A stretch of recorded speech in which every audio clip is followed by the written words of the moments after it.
हुआ है ना स्टार्ट? प्रिया, रोशनी, जस्ट कंफर्म। रिकॉर्डिंग मैसेज मिला? देवजीत बाबू, रिकॉर्डिंग का मैसेज पेश है ना? हेलो,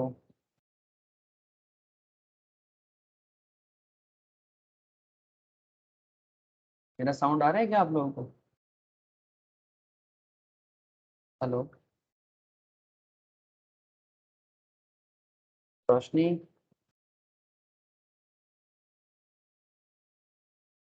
দেবজিৎ বাবু কানেক্টেড আছেন? হ্যালো, হ্যাঁ আছি আছি। আচ্ছা, কারোর আওয়াজ পাচ্ছি না, এরকম লাগছে কেন ডিসকানেক্ট হয়ে গেছে। না আছি। रोशनी, रोशनी, प्रिया, कनेक्टेड हो आप लोग? जस्ट एक बार कंफर्म करना हाँ, सर। हाँ सर। ओके सर, ठीक। है दादा। ओके ओके, मैसेज मिला होगा रिकॉर्डिंग का।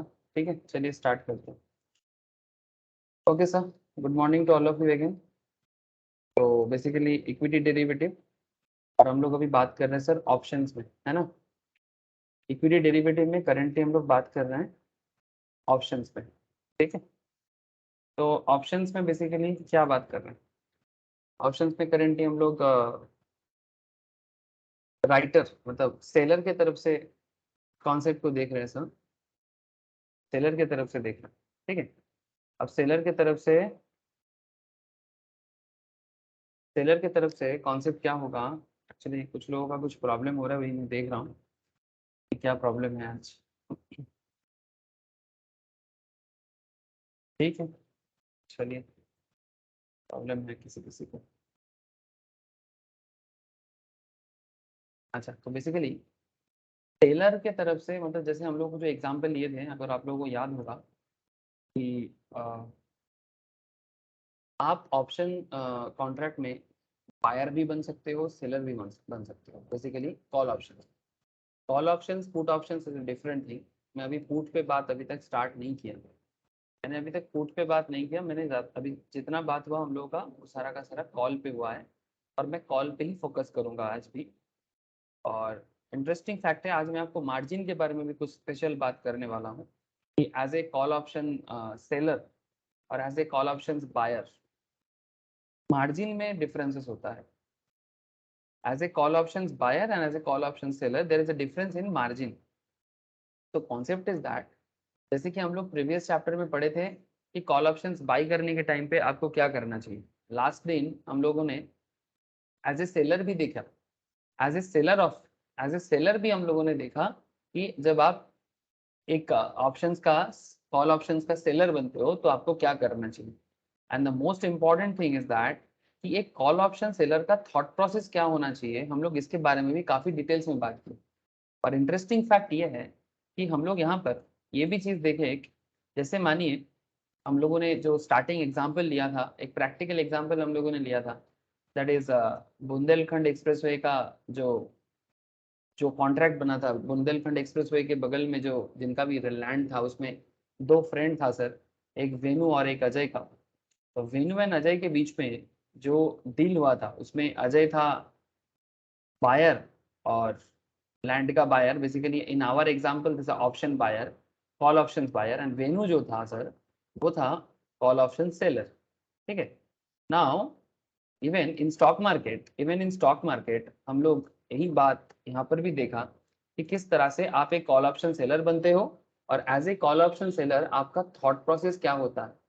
और more another interesting part is that कि एज ए ऑप्शन सेलर आपका क्या रिस्क होता है, और एज ए ऑप्शन बायर आपका क्या रिस्क होता है।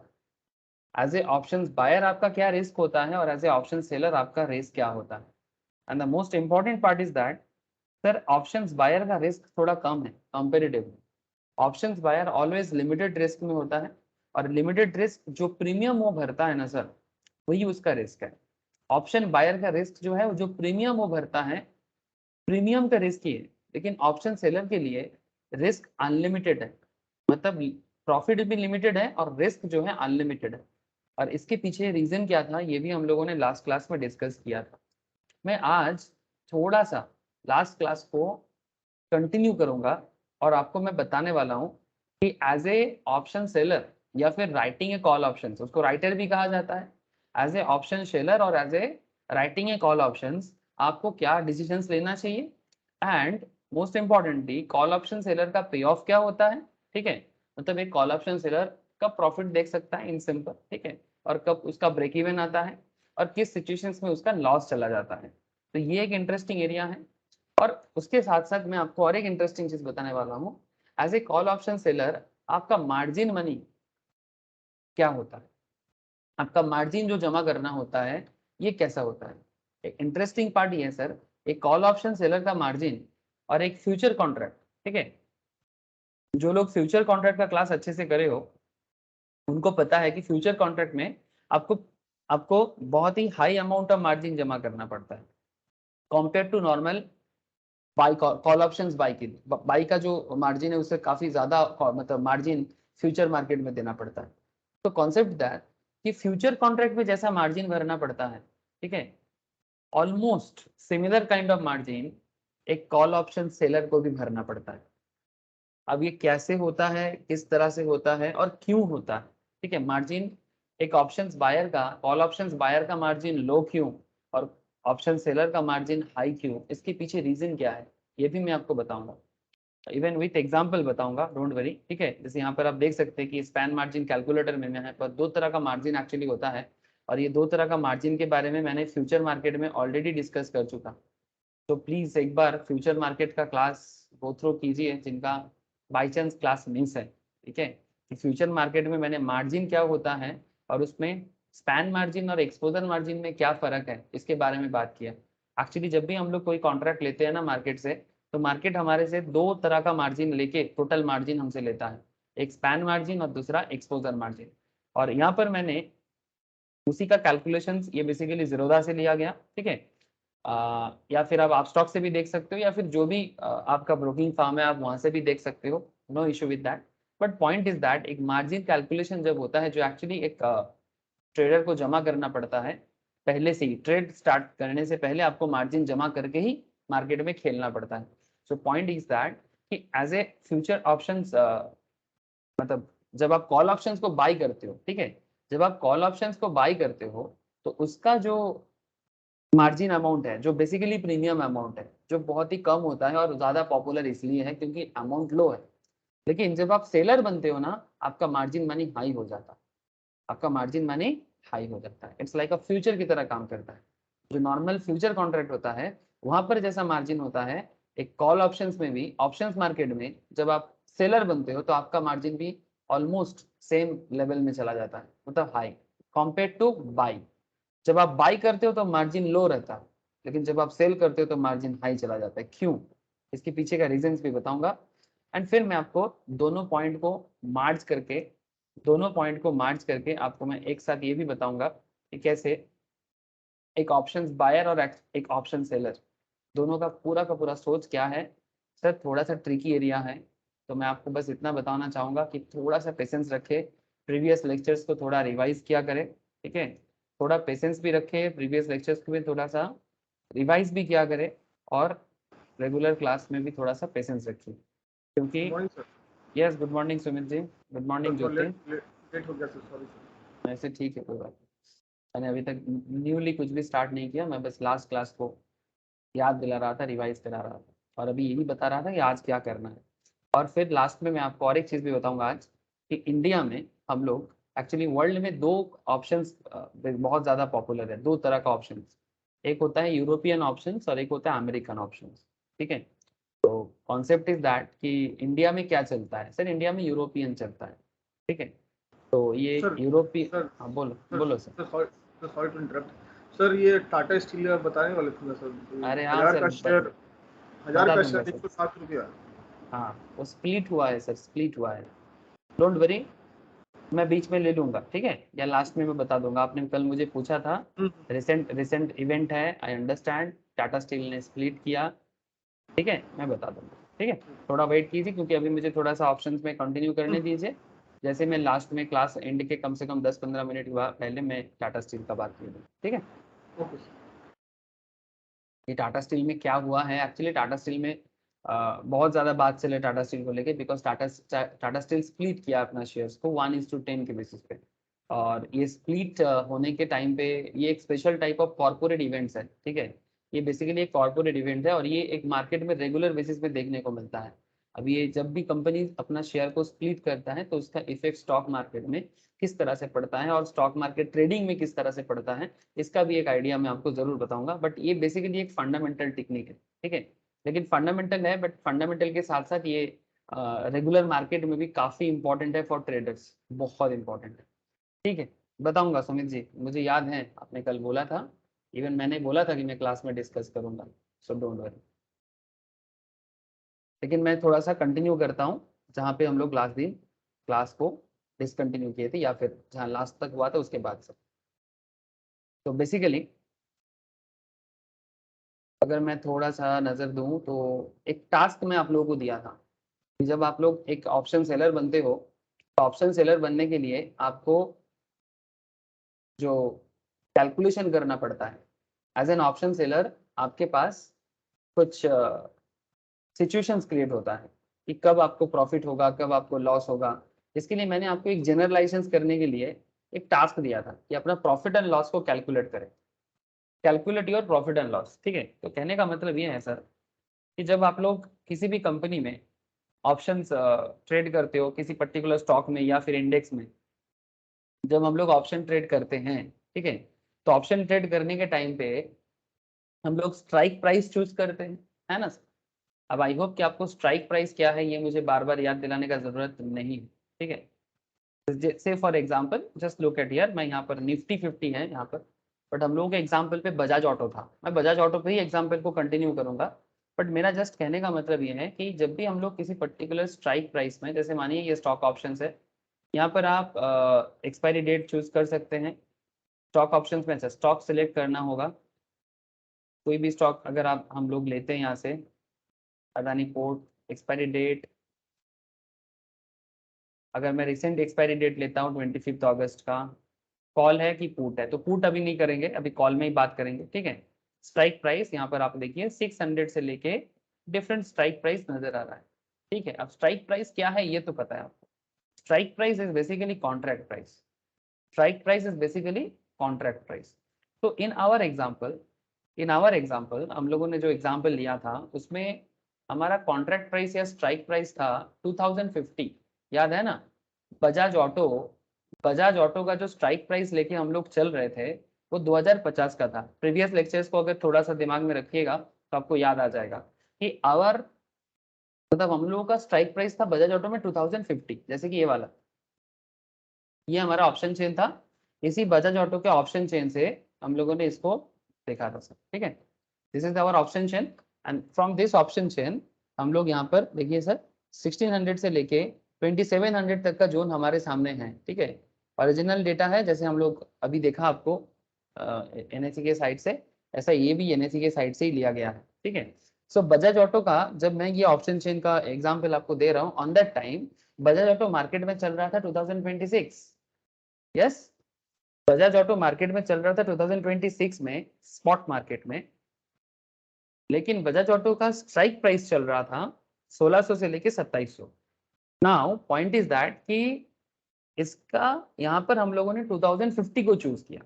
अब ये मैं आपको आगे आगे बताऊंगा कि कौन सा स्ट्राइक प्राइस चूज करना ज्यादा बेहतर होता है, बेसिकली जो आसपास में होता है या जो अचीवेबल होता है, that is the main point, ठीक है। कि अचीवेबल इन द सेंस एक रीजनेबल प्राइस हर चीज का होता है, ठीक है। जैसे मानिए कि अगर आपको वेनु और अजय का वो बुंदेलखंड एक्सप्रेसवे का एग्जाम्पल अगर आपको याद है कि जहां पर बुंदेलखंड का रास्ता बन रहा था, बुंदेलखंड में जो एक्सप्रेसवे बन रहा था, वहां जमीन का भाव 5 लाख क्यों, 3 लाख क्यों नहीं, 2 लाख क्यों नहीं, या फिर रास्ता बनेगा बोल के 10 लाख क्यों नहीं हो गया।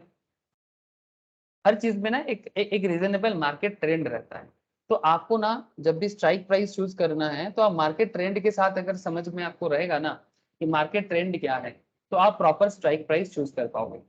लेकिन इसके बारे में और भी कुछ पैरामीटर है, मैं अभी स्ट्राइक प्राइस कौन सा चूज करना चाहिए मैं उस पर बात नहीं कर रहा हूँ। मैं अभी करंट मेरा जो डिस्कशन पॉइंट है वो ये है कि आप एज ए ऑप्शन मतलब कॉल ऑप्शन सेलर आप प्रॉफिट कब करोगे और प्रॉफिटेबल कंडीशंस क्या बन सकता है, और इसमें आपका मार्जिन का क्या कॉन्सेप्ट है। As a call option seller आपका मार्जिन का क्या कॉन्सेप्ट है ये मैं बताऊंगा बेसिकली, ठीक है, जो मैंने लास्ट दिन स्टार्ट किया था बट उसको एंड करना है आज थोड़ा, ठीक है। So point is that in our example जो मैंने लास्ट दिन लिया था 2050 is my strike price, that means expiry में मुझे ये दाम पे बाई करना है, सिंपल बात है, ठीक है। बेसिकली यहाँ पर बायर नहीं हूं मैं, सेलर हूं, तो मुझे सेल करना है, ठीक है। तो 2050 में मुझे इसको सेल करना है और मेरा प्रीमियम वैल्यू यहाँ पर 6.35 बता रहा है जो मुझे कलेक्ट करना है। तो एक ऑप्शन सेलर प्रीमियम देता नहीं है, प्रीमियम लेता है, ठीक है। जैसे हम लोग एक बोलते हैं ना, टेंशन लेने का नहीं टेंशन देने का है, तो वैसा यहाँ पर प्रीमियम लेने का मतलब देने का नहीं, प्रीमियम लेने का है, ठीक है। तो एक ऑप्शन सेलर प्रीमियम कलेक्ट करता है और वही उसका बेसिकली प्रॉफिट होता है, मैक्सिमम प्रॉफिट वो प्रीमियम ही उसको मिलता है। तो इसीलिए एज एन ऑप्शन सेलर आपका प्रॉफिट ऑलवेज लिमिटेड होता है कि जो प्रीमियम आप कलेक्ट करोगे वही आपका प्रॉफिट है। और मजा का बात यही है कि जो एक ऑप्शन सेलर का, कॉल ऑप्शन सेलर का जो प्रॉफिट होता है वही एक कॉल ऑप्शन बायर का मैक्सिमम लॉस भी होता है। सर बेसिकली ये एक कॉइन का दो साइड है सर, एक कॉइन का दो साइड है। हम लोगों ने बोला ना कॉइन में एक हेड साइड होता है तो एक दूसरा टेल साइड होता है, तो एग्जैक्टली और इवन मैंने इसके एक एग्जांपल भी लिया था कि जैसे वो अपना एक मूवी है ना बच्चन साहब का, ठीक है, उस मूवी में वो कोई बोलता है कि तुम्हारे पास क्या है, तो एक बोलता है मेरे पास माँ है, तो दूसरे के पास क्या है ना, सम्मान है, पैसा है, इट्स लाइक दैट। तो कोई बोलता है मेरे पास माँ है, तो कोई बोलता है मेरे पास पैसा है, गाड़ी है, बंगला है। तो एग्जैक्टली कोई बोलता है मेरे पास प्रीमियम है, तो कोई बोलता है मेरे पास लिमिटेड प्रॉफिट है, कोई बोलता है मेरे पास अनलिमिटेड लॉस है। तो बेसिकली ये कुछ ऐसा ही कॉन्सेप्ट में चलता है बायर और सेलर के बीच में ऑप्शंस मार्केट का लड़ाई। नाउ अब ये तो आपको याद आ गया है ना, ये आपको याद आ गया। इवन मैंने आपको पॉसिबल वैल्यू के बारे में भी बताया था कि अगर स्पॉट मार्केट में दाम चेंज होता है तो उसका असर आपके प्रॉफिट में कैसे पड़ता है, ये मैंने बता दिया था। ये मैंने लास्ट वीक डिस्कस कर दिया था कि आपको कब कब प्रॉफिट होता है और कब कब आपको लॉस होता है। और इसी पर्टिकुलर पॉइंट में मैंने आपको एक टास्क भी दिया था। टास्क क्या था कि just calculate your profit and loss, और कैलकुलेट करने का जो फॉर्मूला है दैट इज प्रीमियम जो आपको कलेक्ट होता है वहां से आप मैक्सिमम, अच्छा जीरो क्या है, zero is your intrinsic value and spot price minus strike price. मतलब जो पर्टिकुलर प्रोडक्ट पे आप ऑप्शन कर रहे हो, आप ऑप्शन ट्रेड ले रहे हो, उसका स्पॉट प्राइस क्या हो रहा है और स्ट्राइक प्राइस क्या है, उसको माइनस करके आप देखो कि आपका प्रॉफिट एंड लॉस कितना हो रहा है। अब इसको करना बहुत आसान था, ठीक है। ये हमारे यहाँ पर हम लोगों ने 3 डेटा पॉइंट लिए हैं। अगर मार्केट, सर याद रखिएगा, हाँ हमारा 2050 इज आवर स्ट्राइक, ठीक है, 2050 हमारा स्ट्राइक था। और 2023 में अगर मार्केट जाता है तो क्या होगा, 2072 में जाएगा तो क्या होगा, और 2055 में जाएगा तो क्या होगा, किसके लिए, ऑप्शन सेलर के लिए, कॉल ऑप्शन सेलर, ठीक है। ऑप्शन सेलर का बात कर रहा हूँ, कॉल ऑप्शन सेलर का क्या क्या सिचुएशंस क्रिएट हो सकता है। सो थोड़ा सा देखिए फिर आपसे सवाल लेता हूँ। सोल्यूशन क्या होगा इसका, अगर आप 2050 में स्ट्राइक करते हो और मार्केट अगर 2023 में जाता है तो कॉन्सेप्ट इज दैट एक्सपायरी में अगर मार्केट 2023, 2072, 2055 तीन अलग अलग सिचुएशन हो सकता है। नाउ सिचुएशन 1, सर आपने प्रॉफिट कितना कलेक्ट किया, सॉरी प्रीमियम कितना कलेक्ट किया, आप कौन हो, आप ऑप्शन सेलर हो, मतलब राइटर हो आप, ठीक है, ऑप्शन सेलर हो आप। ये बेसिकली पूरा का पूरा बात ना लास्ट वीक का कंटिन्यूएशन है। अगर किसी का लास्ट वीक का क्लास इधर उधर हुआ है तो उनको थोड़ा दिक्कत हो जाएगा, बिकॉज हम लोग ना ऑप्शंस के अंदर आ गए। तो यहाँ पर ना जैसे जैसे अगर चेन टूटता है ना तो कनेक्टिविटी टूट जाएगा, ठीक है। तो प्लीज अगर मिस है क्लास थोड़ा सा मेहनत करके कर लीजिएगा। तो एक ऑप्शन सेलर 6.35 का प्रीमियम कलेक्ट किया, ये कैसे पता चला, मैंने आपको अभी ऑप्शन चेन दिखाया ना, मैंने अभी आपको ऑप्शन चेन दिखाया, कहाँ चला गया ऑप्शन चेन, ये वाला, ये देखिए 6.35 इसने कलेक्ट किया, कौन, ऑप्शन सेलर ने। कौन दिया, ऑप्शन बायर ने दिया, ऑप्शन बायर ने दिया तभी ऑप्शन सेलर ने कलेक्ट किया। और यही होता है, ऑप्शन सेलर प्रीमियम कलेक्ट ही करता है। नाउ पॉइंट इज दैट, तो फिर एक ऑप्शन सेलर के लिए पैसा क्या है। अब यहाँ पर वेन्यू वाला एग्जांपल भी बहुत इंपॉर्टेंट है। जैसे वेन्यू को कितना मिला था, वेन्यू 1 लाख कलेक्ट किया था, एकदम स्टार्टिंग ऑप्शन का क्लास, वेन्यू 1 लाख कलेक्ट किया था, तो वही है, ठीक है। तो 6.35 कौन कलेक्ट करता है, यहाँ पर ऑप्शन सेलर कलेक्ट करता है। मैक्सिमम उसका जो जा सकता है मैक्सिमम, मैक्स इक्वल्स टू, मतलब मैक्सिमम, मैक्स मीन करके होता है, ये बेसिकली एक मैथमेटिकल कॉन्सेप्ट है कि मैक्स का इंट्रिंसिक वैल्यू 0, ठीक है, इंट्रिंसिक वैल्यू कभी भी नेगेटिव नहीं माना जाता, एंड 2072 माइनस 2050 अगर ऐसा है। अच्छा उससे पहले और एक था ना, सॉरी, 2023 माइनस 2050, 2023 क्या है, 2023 एक्सपायरी में, 2023 से एक्सपायरी का स्पॉट प्राइस है, मतलब मार्केट एक्सपायरी डेट पे 2023 में चला, मार्केट 2023 पे एक्सपायरी पे 2023 पे चल रहा है, और आपका स्ट्राइक कितना है 2050। तो बेसिकली बहुत सिंपल बात है यहाँ पर कि ये 0 इंटू जो भी है, ठीक है, 0 हो जाएगा। पॉइंट इज दैट 0 के साथ जैसे 2023 से 2050 करोगे तो आपको माइनस पे 27 आता है, बट क्योंकि वो 0 के साथ इंटू होता है तो 0 हो जाता है। तो बेसिकली यहाँ पर ऑप्शन सेलर के लिए फायदा है, बिकॉज ऑप्शन सेलर ऑलवेज यही चाहता है कि मार्केट में, मार्केट हमेशा फॉल करे, मार्केट फॉल करे या फिर फ्लैट रह जाए, फ्लैट रह जाए, फ्लैटर, मतलब मार्केट बढ़ता है, जितना ज्यादा बढ़ेगा स्ट्राइक प्राइस से ऑप्शन सेलर के लिए उतना प्रॉब्लम। यस सर बोलिए। सर हमारा एक क्वेश्चन है, हाँ, जो बोलिए। कॉल जो सेलर है वो जो स्ट्राइक प्राइस अब 2050 जो चूज किया है उसको 2000 क्यों नहीं चूज किया है? क्या कॉल सेलर तो वो चाहता है कि मार्केट डाउन होना चाहिए, डाउन जितना होगा उसके लिए तो फायदा है, तो कॉन्ट्रैक्ट 2000 क्यों नहीं चूज करेगा, 2050 क्यों करेगा strike price? Now there is a question, basically देखिए ये 2000 भी कर सकता है, ऐसा बात नहीं है कि वो कर नहीं सकता, आपके पास ऑप्शंस है, ठीक है, this is option market, you have an options, but basically ये एक टारगेट मार्केट है। जैसे हम लोग 2050 से बायर को चूज किया था, तो 2050 से हम लोग सेलर को भी चूज कर लिए। आप 2000 भी कर सकते थे नहीं, लेकिन ऑन दैट टाइम उसका टारगेट और अलग हो जाएगा। अगर स्ट्राइक आप 2000 चूज करते हो, ठीक है, 2050 की जगह, देन आपका टारगेट क्या हो जाएगा कि ये मार्केट 2000 से और नीचे आ जाए।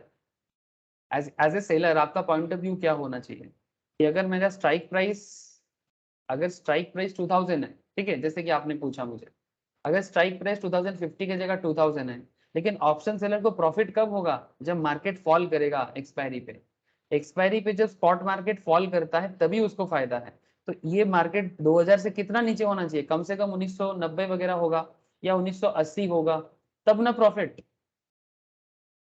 बिकॉज मार्केट फॉल करता है तभी ऑप्शन सेलर को प्रॉफिट होता है। तो अगर वो 2000 भी चूज करता है, लेकिन उसमें उसका वो टारगेट मार्केट क्या होना चाहिए, इसके लिए सिंपल सा लॉजिक काम कर रहा है ना। देखिए एक सिंपल सा लॉजिक है, मार्केट का ट्रेंड को देखिए आप, ठीक है, ऑप्शन चेन तो जरूर काम करता है। लुक एट सर, 2026 में बजाज ऑटो चल रहा है। अब आप मुझे एक चीज बताइए, अब बजाज ऑटो का परसेप्शन क्या है, बजाज ऑटो में आपका परसेप्शन क्या है, ये 2026 से 2026 से ये 2023 पे भी जा सकता है, 2020 पे भी जा सकता है, कब, एक्सपायरी पे, ठीक है, एक्सपायरी पे ये जा सकता है। नाउ कॉन्सेप्ट इज दैट अगर एक्सपायरी में ये गिरेगा तो ये सेलर के लिए अच्छा है, लेकिन स्ट्राइक प्राइस जब 2050 है, स्ट्राइक प्राइस जब 2050 है, अब बायर का माइंड देखिए आप, बायर क्या सोच रहा है, बायर सोच रहा है कि 2026 अभी चल रहा है लेकिन एक्सपायरी में 2050 जाएगा। Point to be noted. Now this is the area जो कॉन्ट्रैक्ट बनेगा बायर के साथ सेलर का, बायर एंड सेलर के बीच में जो कॉन्ट्रैक्ट बनेगा ये ऑपोजिट पॉइंट ऑफ व्यू में बनेगा, just like Venu and Ajay. Devjit babu, Venu and Ajay जैसा ही सोच हो रहा है। देखिए अजय को लग रहा है कि 5 लाख का जमीन क्या होने वाला है, 10 लाख होने वाला है, और वेनु को क्या लग रहा है, वेनु को ऐसा कुछ नहीं लग रहा है, वेनु को लग रहा है रोड बनेगा, अगर रोड बनेगा तो फिर वेनु बेचता ही नहीं अजय को, क्योंकि रोड बनने के बाद उसका 5 लाख का जमीन 10 लाख उसको मिलता। लेकिन वेनु को ऐसा कुछ भी नहीं लग रहा है जो अजय को लग रहा है। तो बेसिकली वेनु का कॉन्सेप्ट कुछ ऐसा था कि या तो 5 लाख पे ही रह जाएगा, या फिर रोड ना बने तो वो 3 लाख पे भी चला जा सकता है। तो किसी ना किसी जगह में बायर और सेलर को एक पर्टिकुलर पॉइंट में तो एक होना पड़ेगा। हेलो, या तो सेलर को फायदा या तो बायर को फायदा।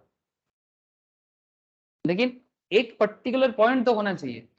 नाउ लुक एट अगेन, जैसे कि आपने मुझे बोला कि सर ये 2050 की जगह 2000 होता तो क्या होता, हो सकता है अगर आपको सेलर मिलता है तो, लेकिन उसमें स्पॉट प्राइस के साथ भी तो कनेक्टिविटी है। अगर आप स्ट्राइक प्राइस 2000 चूज करते हैं और मार्केट में स्पॉट मार्केट 2026 में चल रहा है, अगर फ्यूचर आपके हिसाब से चला, आपका हिसाब क्या है, आपका हिसाब 2020 मतलब ये नीचे आएगा, लेकिन सर अगर आपका स्ट्राइक प्राइस से जितना ये अगर 2023 में आके रह गया, इसका मतलब एज ए ऑप्शन सेलर आप तो लॉस कर जाओगे। देवजीत बाबू, एक सेलर का पॉइंट ऑफ व्यू क्या है, स्ट्राइक प्राइस से मार्केट जितना हाई रहेगा उतना अच्छा। हेलो, আচ্ছা আচ্ছা বুঝতে পারছেন ব্যাপারটা?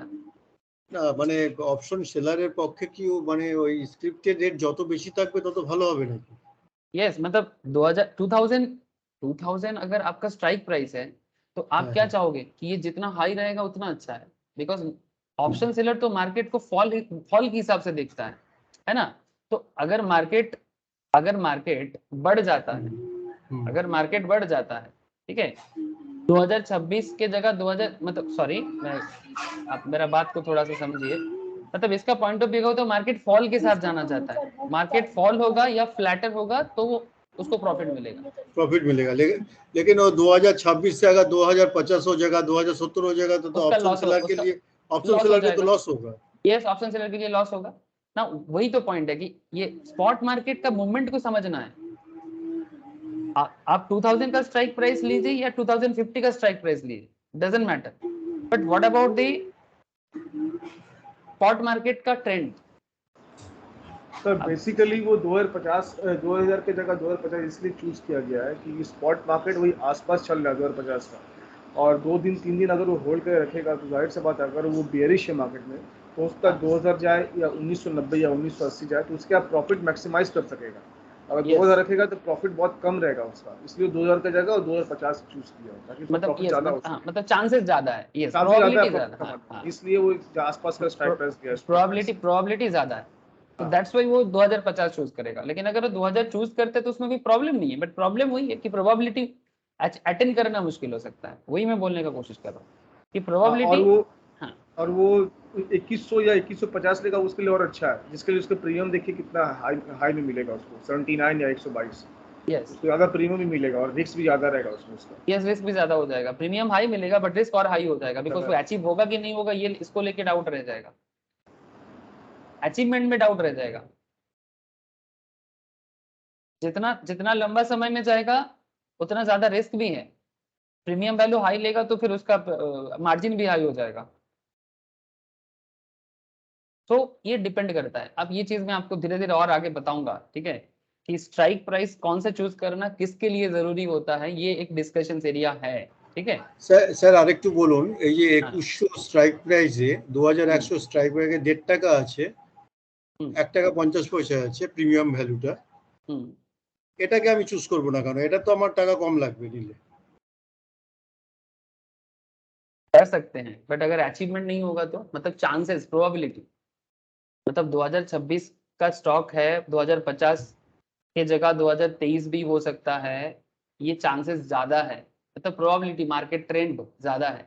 अगर आप 2100 चूज करते हैं तो अगर आपका प्रोबेबिलिटी मैच करता है तो आप जरूर कर सकते हैं। না না, আমার তো টার্গেট এটাই যে বাজাজ অটো রেট কমবে, দাম কমবে, আমার ফায়দা হবে, এটাই তো আমার target. Yes, your target is that, যে আমার আমি যখন মনে করব যে বাজাজ অটো কমতে পারে তখনই তো আমি কল অপশন সেল করব। यस, এবার প্রিমিয়াম আমি কত কমে নেব সেটা আমি ঠিক করতে পারি, সেটাই তো। কিন্তু আমি মানে 1 টাকা ওটাকে চুজ করাটা ঠিক হবে না 6 টাকা ওটাকে চুজ করাটা ঠিক হবে? সেই কোশ্চেনের আনসার আমি আস্তে আস্তে দিচ্ছি, অনেকগুলো পয়েন্ট আছে আমি আস্তে আস্তে দিচ্ছি। অ্যাকচুয়ালি এখানে একটা পয়েন্ট থাকবে আগে আগে, মানিনেস and with the money and in the money out of the money. তো এটা একটা বিশাল বড় গল্প আছে, যখন এই কনসেপ্টটা আমি ক্লিয়ার করবো তখন এই জিনিসটা পুরোটা ক্লিয়ার হয়ে যাবে, ঠিক আছে, কি কিভাবে out of the money in the মানিতে থাকে, মানে ব্যাপারটাকে কন্ট্রোল করা যায়। একটু ওয়েট করে যান, অনেকগুলো কনসেপ্ট क्लियर হওয়া बाकी আছে। तो बेसिकली मैं करंट चीज पे ही फोकस कर रहा हूँ, ठीक है, कि 2023 अगर मार्केट में प्राइस हो जाता है, 2050 मेरा स्ट्राइक था जो हमारा एग्जांपल था नाउ पॉइंट इज दैट अगर मार्केट 2023 होता है तो एज ए सेलर के लिए ये एक अच्छा पॉइंट है, क्योंकि सेलर यही चाहता है कि मार्केट 2026 स्पॉट में चल रहा था, 2026 की जगह स्पॉट अगर 2023 हो जाता है तो उसके लिए बहुत अच्छा है। लेकिन यही चीज अगर 2023 की जगह 2072 हो जाता है तो ऑप्शन सेलर के लिए ये बात अच्छा नहीं है, बिकॉज ऑप्शन सेलर अगर मार्केट में प्राइस बढ़ जाता है, जितना प्राइस बढ़ेगा ये बायर का जीत है, बायर विन हो जाएगा, आपका लॉस है। बायर का विन मतलब सेलर का लॉस, जितना बायर को विन होगा सेलर को उतना लॉस होगा। तो बेसिकली 6.35 आपका प्रीमियम कलेक्शन था और जो 22 रुपीज का डिफरेंसेस हुआ है उतने का आपका लॉस होने वाला है। तो यहाँ पर हम लोग 15.56 का लॉस देख रहे हैं पर यूनिट पे। अगर मार्केट 2055 होता है, मतलब 2026 चल रहा था, 2026 से अगर मार्केट एक्सपायरी पे 2055 होता है तो यहाँ पर भी आपको 6.35 आपका प्रीमियम कलेक्शन है एंड 5 रुपीज आपका बेसिकली मार्केट इंक्रीज हुआ है, जो बायर को प्रॉफिट है। बेसिकली तो बायर का प्रॉफिट 5% है, ठीक है, 2050 से 55 हुआ है। सो इन दिस सिचुएशंस आपने कलेक्ट कितना किया 6.35, but market 5% he basically strike price से इंप्रूव हुआ है, but still you can get 1.35 because आपने कलेक्शन प्रीमियम किया 6.35, दैट इज द रीजन। अगर प्रीमियम कलेक्शन आपका कम होता, अगर प्रीमियम कलेक्शन अगर आपका कम होता, से फॉर एग्जांपल 1.5 आपका प्रीमियम कलेक्शन होता और मार्केट अगर 5% में बढ़ता, 2050 से अगर ये बढ़ के 2055 होता एक्सपायरी पे, आपका स्ट्राइक 2050 है, स्पॉट 2026 था, बट मार्केट अगर एक्सपायरी में 2055 हो जाता तो फ्रॉम स्ट्राइक प्राइस के साथ कंपेयर करके 5 का डिफरेंस, सो 1.5 से अगर 5 होता तो फिर से आपका लॉस होता, बट बिकॉज आपका प्रीमियम कलेक्शन यहाँ पर थोड़ा सा ज्यादा है, ठीक है, तो आप 1.35 का प्रॉफिट देख पा रहे हो, ठीक है। तो ये सब चीज थोड़ा सा आपको देखना चाहिए, मार्केट मूवमेंट बहुत इंपॉर्टेंट हो रहा है यहाँ पर। सो though the spot price is higher than strike, spot price is higher than the strike, spot price अगर higher than the strike है, the call option writer still seems to be making some money here. This is against the second generalizations, मतलब normally हमारा generalisations क्या था, देखिए मैं आपको generalisations भी बताया था कि नॉर्मल जो एक सोच होता है, जो जनरलाइजेशंस पॉइंट में आपको बताया था कि नॉर्मली स्ट्राइक प्राइस से अगर मार्केट स्पॉट प्राइस बढ़ जाता है, ठीक है, ये देखिए जनरलाइजेशंस 2, ठीक है, यहाँ पर मैं 2 जनरलाइजेशंस आपको बताया था। एक आपका जनरलाइजेशंस 1 था, मतलब मैटर को सिंप्लीफाई करना, call options writer experience a maximum profit to the extent the premium received as long as the spot price remains at below the strike price. Spot price strike price से जितना नीचे रहेगा, से for example 2050 से अगर ये 2048 भी हो जाता है, ठीक है, स्ट्राइक प्राइस से, तो भी हमें प्रीमियम का प्रॉफिट रहेगा। Options writer experience a loss as and when Bajaj auto starts to move above the strike price, है ना, 2050 से जितना ज्यादा होगा उतना मेरे को लॉस होता जाएगा, मतलब बेसिकली प्रीमियम लॉस मेरा हो जाएगा, या और भी ज्यादा, मतलब जितना बढ़ेगा उतना लॉस होगा, मतलब जितना बायर का गेन उतना मेरा लॉस। जनरलाइजेशन 2 क्या था, the call option writer starts to lose money as and when spot price moves over and above the strike price, higher the spot price moves away from the strike price, strike price 2050 से stock price जितना ज्यादा बढ़ता जाएगा larger the loss. ये unlimited loss का खेल option seller के लिए रहता है, जितना ज्यादा बढ़ जाएगा उतना लॉस। सो ये दोनों चीज से हम लोगों ने ये देखा from the above two generalizations, it is fair to conclude that option seller can earn limited profit and can experience unlimited loss. Now generalizations 2 का ये पॉइंट यहाँ पर थोड़ा सा अगेंस्ट में हुआ, मतलब हमारा जो ये रिसेंट एग्जाम्पल है 2055 वाला, कि स्ट्राइक प्राइस 2050 था बट स्पॉट प्राइस 2050 से 2055 में चला गया, बट जस्ट बिकॉज मेरा प्रीमियम कलेक्शन थोड़ा हाई था, that is the reason market high हुआ स्ट्राइक प्राइस से, बट फिर भी मैंने थोड़ा प्रॉफिट कर पाया, ठीक है, बट जो सेकेंड जनरलाइजेशंस के अगेंस्ट में गया। नॉर्मल परसेप्शन जो है कि अगर मार्केट प्राइस स्ट्राइक प्राइस से हाई जाता है तो नॉर्मल जनरलाइजेशन यही है कि ऑप्शन सेलर को लॉस होता है, बट यहां पर ऐसा नहीं हुआ है because of our premium collection दो। Anyway, now point is that I'm sure you would know this by now, and this is because of the break-even point concept, which we discussed in the previous chapter. हम लोग break-even में बात कर चुके हैं. Anyway, let us inspect this bit further and look at the PL behavior in around the strike price to see exactly at which point the option writer will start making loss. देखिए आप exactly किस point पे option seller actually loss करना चालू करता है. Thin line है. Last class का डिस्कशंस, मतलब ऑप्शंस बायर का डिस्कशंस और ऑप्शन सेलर का डिस्कशंस बहुत ही पैरेलली चलता है, बट बहुत थिन लाइन यहाँ पर काम करता है. लुक एट, अगर पॉसिबल वैल्यू स्पॉट मार्केट में, अच्छा हमारा स्पॉट मार्केट क्या था जब हम लोगों ने कॉन्ट्रैक्ट लिया था, 2026 था बजाज ऑटो का. अगर 2026 का मार्केट का जो दाम था, अगर स्पॉट वैल्यू 2050 होता है, 2050, तो 2050, अच्छा मेरा इंट्रिंसिक वैल्यू क्या था 2050, ठीक है. So 2050 minus 2050 equals to 0. Premium receive कितना किया मैंने एज ए ऑप्शन सेलर 6.35. सो अगर मार्केट 2050 में रहता है तो भी मेरे को 6.35 का प्रॉफिट रहेगा, जो मेरे को प्रीमियम कलेक्शन होगा. That is premium minus intrinsic value. Okay, 2051 अगर होता है तो 1 रुपी का डिफरेंस है, स्टिल मैं 5.35 कलेक्ट करूंगा. 52 में मैं 4.35 कलेक्ट करूंगा, 53 में 3.35, 54 में 2.35 एंड 2055 में 2055 में मैं 1.35 का प्रॉफिट करूंगा. इवन अगर मार्केट 2056 भी हो जाता है, 2056 भी होता है, जब मार्केट 2056 होता है तब भी हमें 35 पैसे का प्रॉफिट नजर आ रहा है. तो 2050 से 56 तक अगर मार्केट जाता है तो भी मेरे को प्रॉफिट है, because my premium collection is 6.35. अब प्रीमियम कलेक्शन चेंज हो सकता है, वो चेंज होगा तो आपका सिनेरियो बदल जाएगा. आप खुद से भी कैलकुलेट करके देख सकते हैं. Probable market scenario and your premium collections, probable market scenario and your premium collections. आप सेम टू सेम स्टैटिस्टिक्स खुद से भी बना सकते हैं, तो आपको पता चलेगा कि प्रोबेबल मार्केट में क्या हो सकता है और आपको लॉस कितना हो सकता है, आपको प्रॉफिट कितना हो सकता है.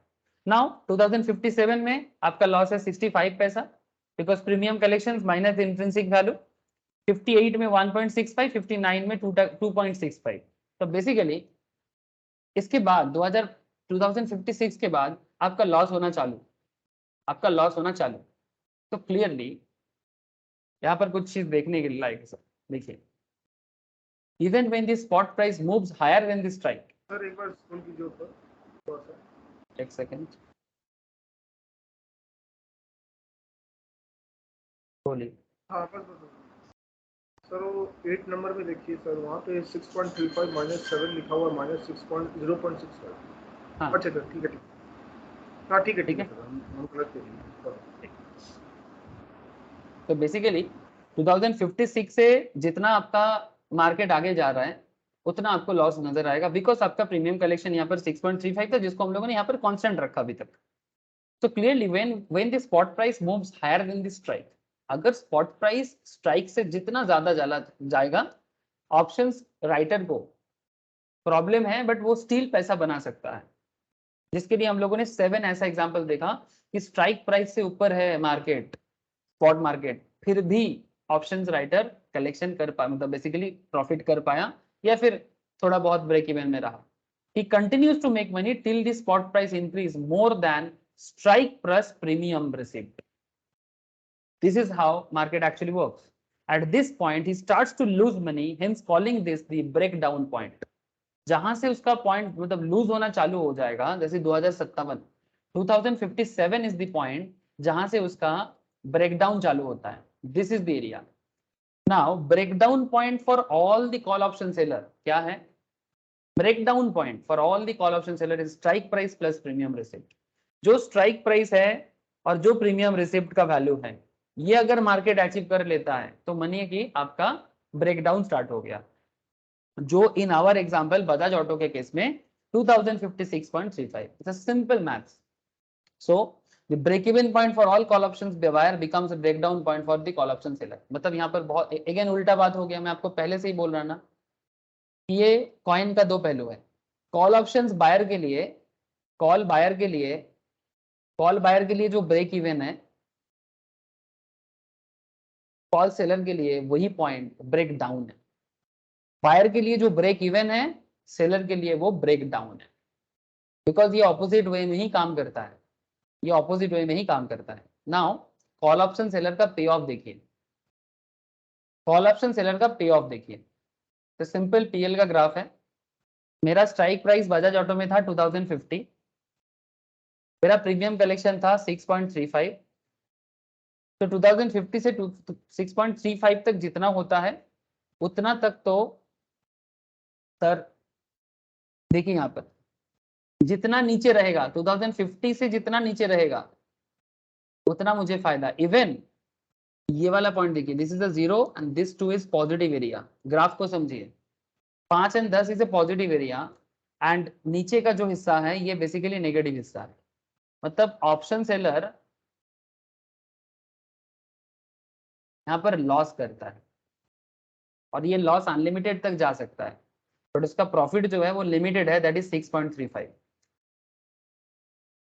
और ये लिमिटेड प्रॉफिट 2050 तक तो 6.35 ही है, बट 2050 से लेके 2050 से लेके 2056 तक का जो एरिया है, दिस एरिया, यहां पर स्ट्राइक प्राइस से मार्केट प्राइस हाई है, फिर भी प्रॉफिट हुआ है, लेकिन 2056 के बाद से ब्रेकडाउन चालू हो जाता है, और जितना मार्केट आगे बढ़ता है उतना ज्यादा आपका ऑप्शन सेलर को लॉस नजर आता है।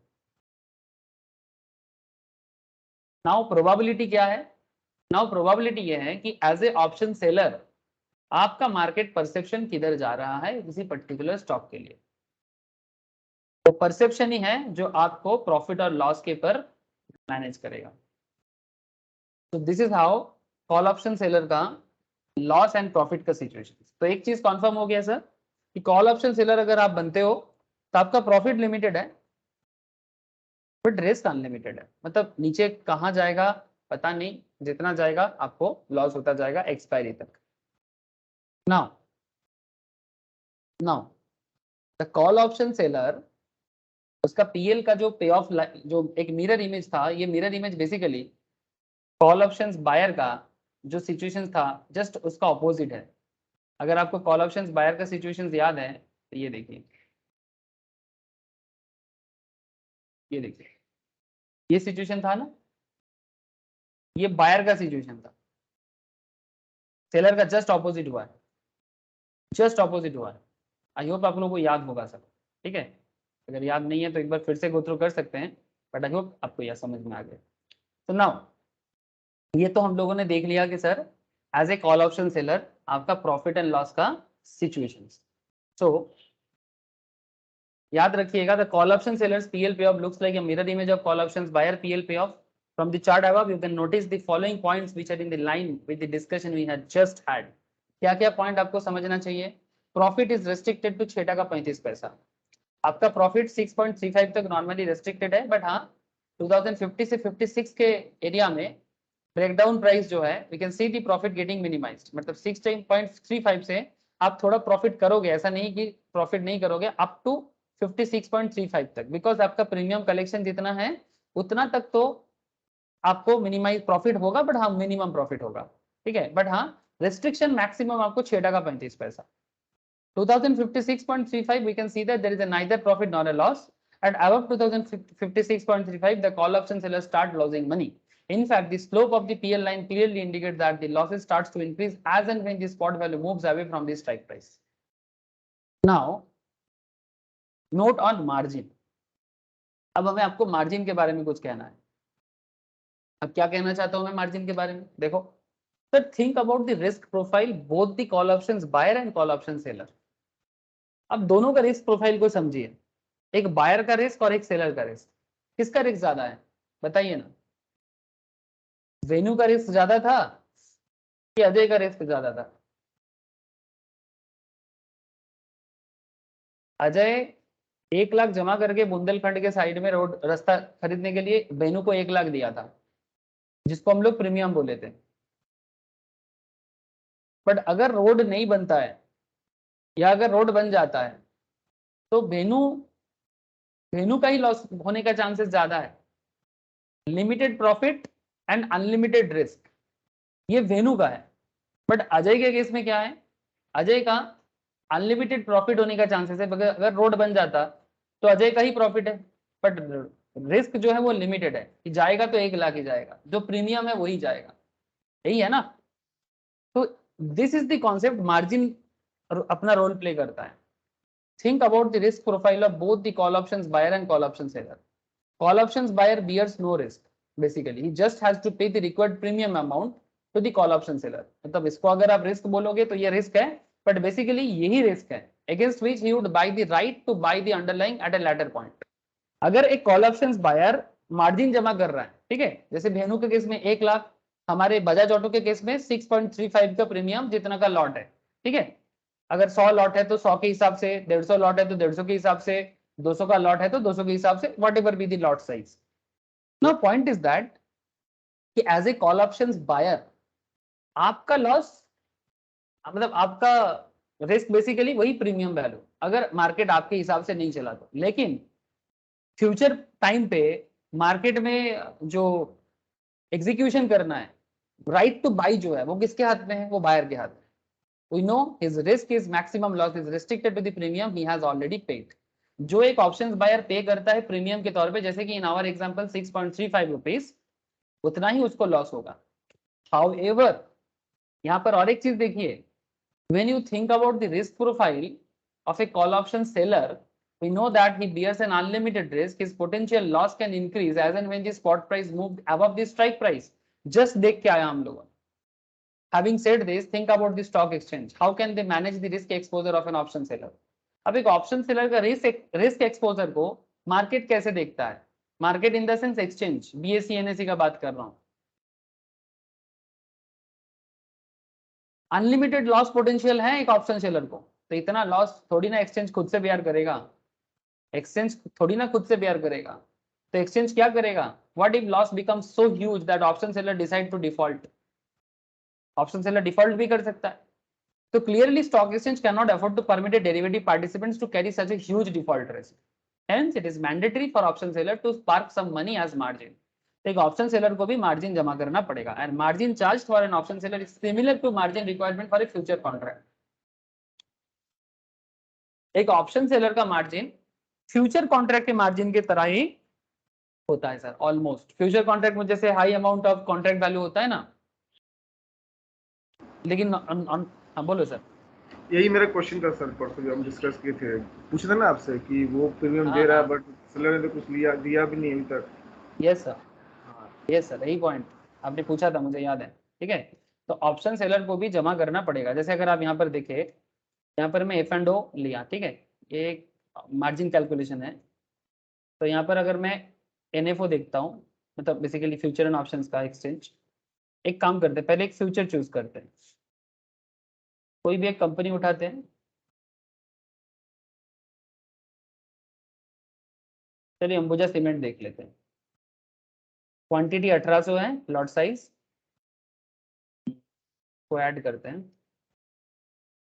सर देखिए फ्यूचर में कितना बता रहा है, स्पैन एक्सपोजर मिला के 1,74,645 का टोटल मार्जिन लग रहा है आपका।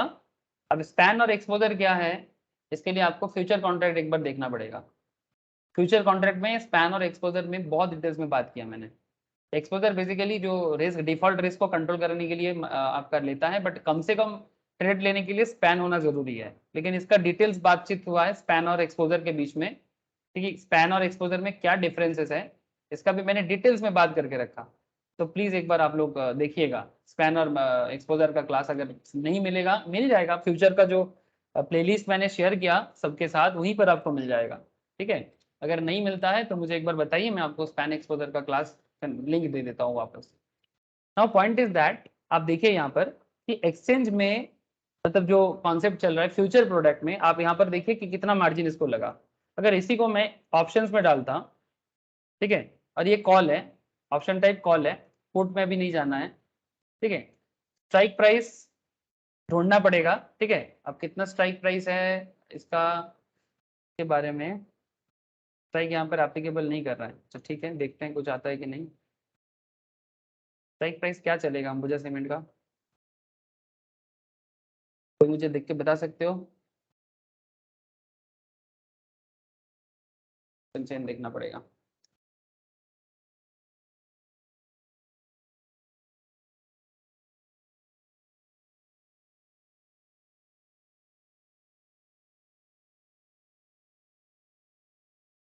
सर ऑप्शन चेन में अंबुजा सीमेंट का मोटा मोटी मुझे दिख रहा है 265 से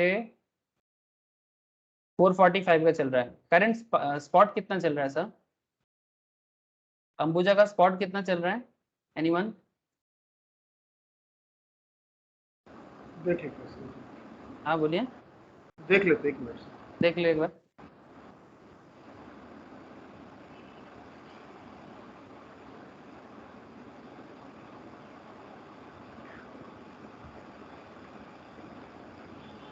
अभी देख लेता हूँ। सर 374.85। 374 ओके 374 तो मोटा मोटी हम लोग आसपास में चूज कर सकते हैं। 380 ले सकते हैं, है ना? 380 ले सकते हैं। तो 380 में मेरा प्रीमियम वैल्यू 380 में मेरा प्रीमियम वैल्यू मोटा मोटी 4 टका 25 पैसा ऐसा बता रहा है। ठीक है, ठीक है। तो फिर स्ट्राइक प्राइस में 380 ले लेता हूँ एग्जाम्पल के लिए अभी। ठीक है, अभी उतना सोच समझ के नहीं कर रहे हैं।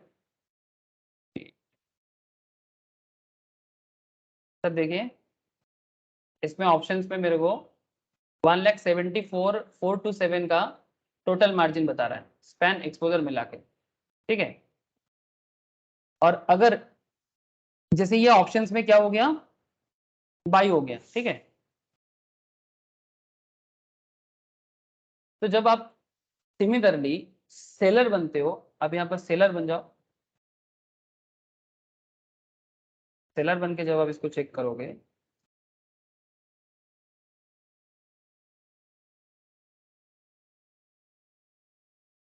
सेम बता रहा है क्या?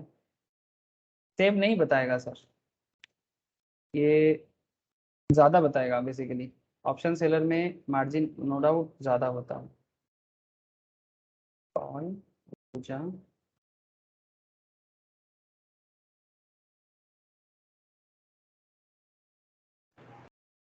सर ये ऑप्शन सेलर में ठीक ही है, लेकिन ऑप्शन जो बाई में है वो कमती होगा। ऑप्शन सेलर का प्राइस सेलर में सही है, बट बाई में कम। हाँ बाई में कम, बाई में कम। हाँ बाई में कम होगा। यस ऑलरेडी एडेड दिखा। 1800 इंटू आपको 4 रुपया जो प्रीमियम है वो तो कमती होगा। कम भी होगा।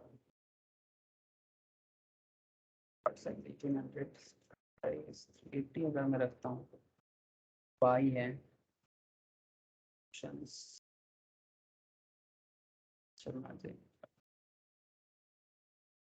लेकिन ये ले नहीं रहा है।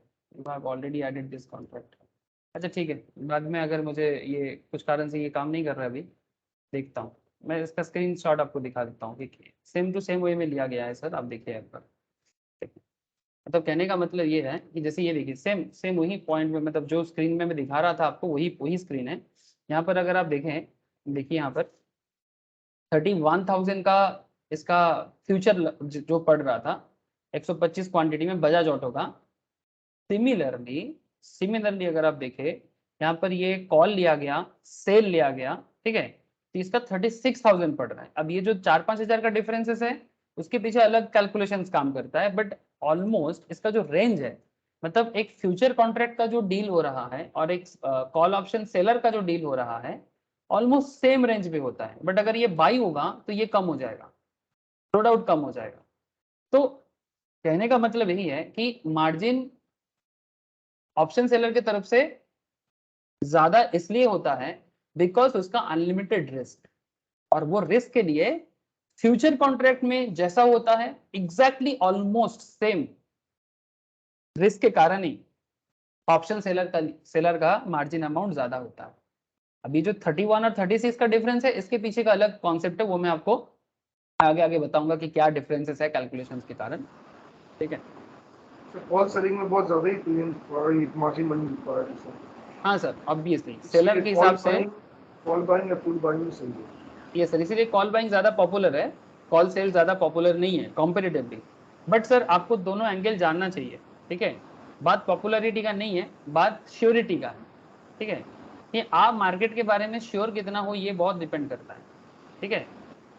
आप मार्केट के बारे में कितना श्योर हो ये बहुत इंपॉर्टेंट है। There is a small difference, we will deal in later stage. ये जो डिफरेंसेस नजर आया इसका डिस्कशंस मैं करूंगा कि क्या मार्जिन में डिफरेंसेस क्यों हो जाता है, ठीक है। ये मैं आपको आगे आगे बताता हूँ।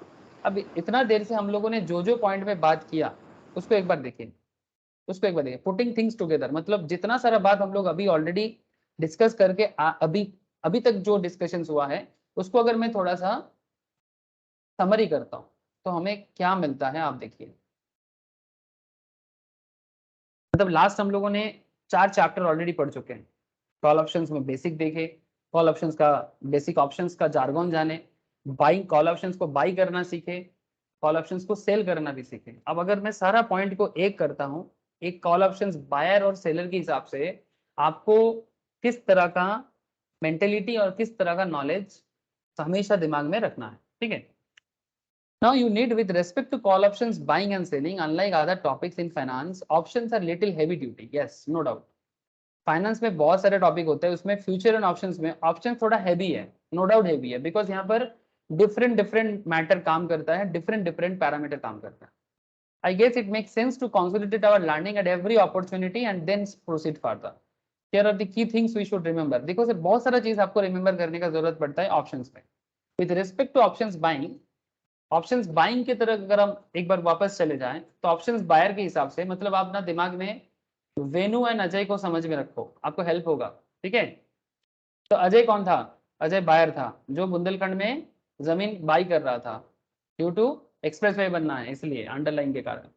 तो you buy a call options only when you are bullish about underlying asset. जब आपको लगता है कि शेयर का दाम बढ़ेगा, जब आपको लगता है कि जमीन का दाम बढ़ेगा, तब आपको ऑप्शंस बायर बनना चाहिए। अपॉन एक्सपायरी, जब एक्सपायर होगा मार्केट, ठीक है, and the call options will be profitable only if the underlying has moved over and above the strike price. अगर अंडरलाइंग स्ट्राइक प्राइस से जितना ज्यादा जाएगा, मतलब 2050 का बजाज ऑटो था, 2050 से जितना अपर लेवल में जाएगा, ठीक है, depending on the premium you paid, ठीक है, अगर प्रीमियम ज्यादा पे कर दिए तो वो उसको तो मैनेज करना ही पड़ेगा, बिकॉज प्रीमियम वैल्यू से माइनस होकर जितना होगा वही आपको मिलेगा। सो पॉइंट इज दैट कि 2050 से जितना स्ट्राइक प्राइस अगर 2050 है, अगर मार्केट 2063 होता है, मार्केट 2067 होता है, व्हाटएवर जो भी जितना आगे जाएगा, जो भी आप प्रॉफिट करोगे, से फॉर एग्जांपल 2050 टू 2060, तो आपने 10% का प्रॉफिट किया लेकिन आपने 6.35 जमा किया, तो जितने का डिफरेंस है इतना आपका प्रॉफिट है, सिंपल बात है। तो एज ए ऑप्शंस बायर आपका सोच हमेशा मार्केट ट्रेंड की तरफ होना चाहिए। कि बजाज ऑटो में ट्रेड ले रहे हो तो ये समझो कि बजाज ऑटो कहाँ जा सकता है। टाटा स्टील में ट्रेड ले रहे हो तो टाटा स्टील के बारे में भी जानो कि टाटा स्टील कहाँ से कहाँ जा सकता है।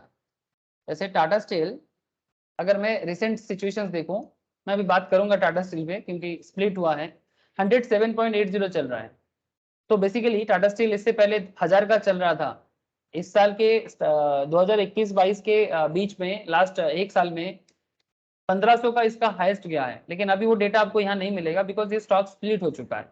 और स्प्लिट के बारे में डिस्कशंस में 2 मिनट बात करता हूँ, लेकिन पॉइंट इज दैट कि टाटा स्टील अगर आप कुछ दिन पहले भी देखे, ठीक है, 85-86 में चल रहा था, ठीक है, 85-86 से देखे और अभी 100 में चला, और फिर लास्ट दिन तो एकदम गजब का उसका, क्योंकि जो उसका स्ट्राइक प्राइस बोल दिया, स्प्लिट का जो फाइनल डेट था वो डेट एक्चुअली कल कंप्लीट हुआ।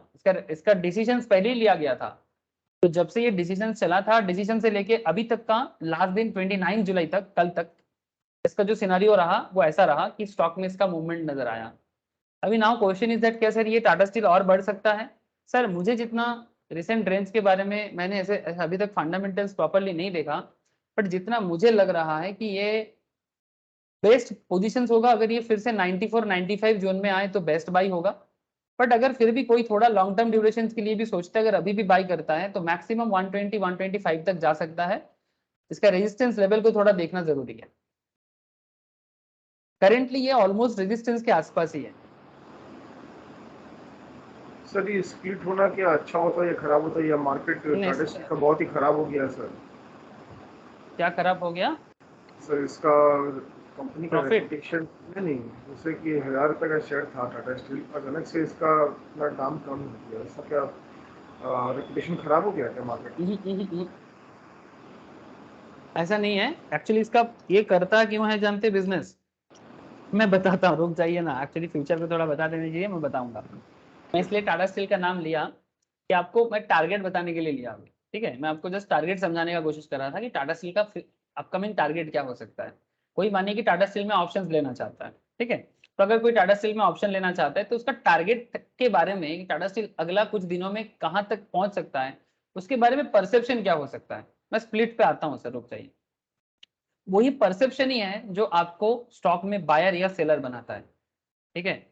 जैसे मैंने टाटा स्टील में भी बात किया, वही चीज आपको हर एक स्टॉक या निफ्टी के बारे में या किसी भी इंडेक्स में, निफ्टी बैंक में बारे में आपको सोच विचार करना चाहिए, तभी जाके आपको ऑप्शंस बायर बनना चाहिए।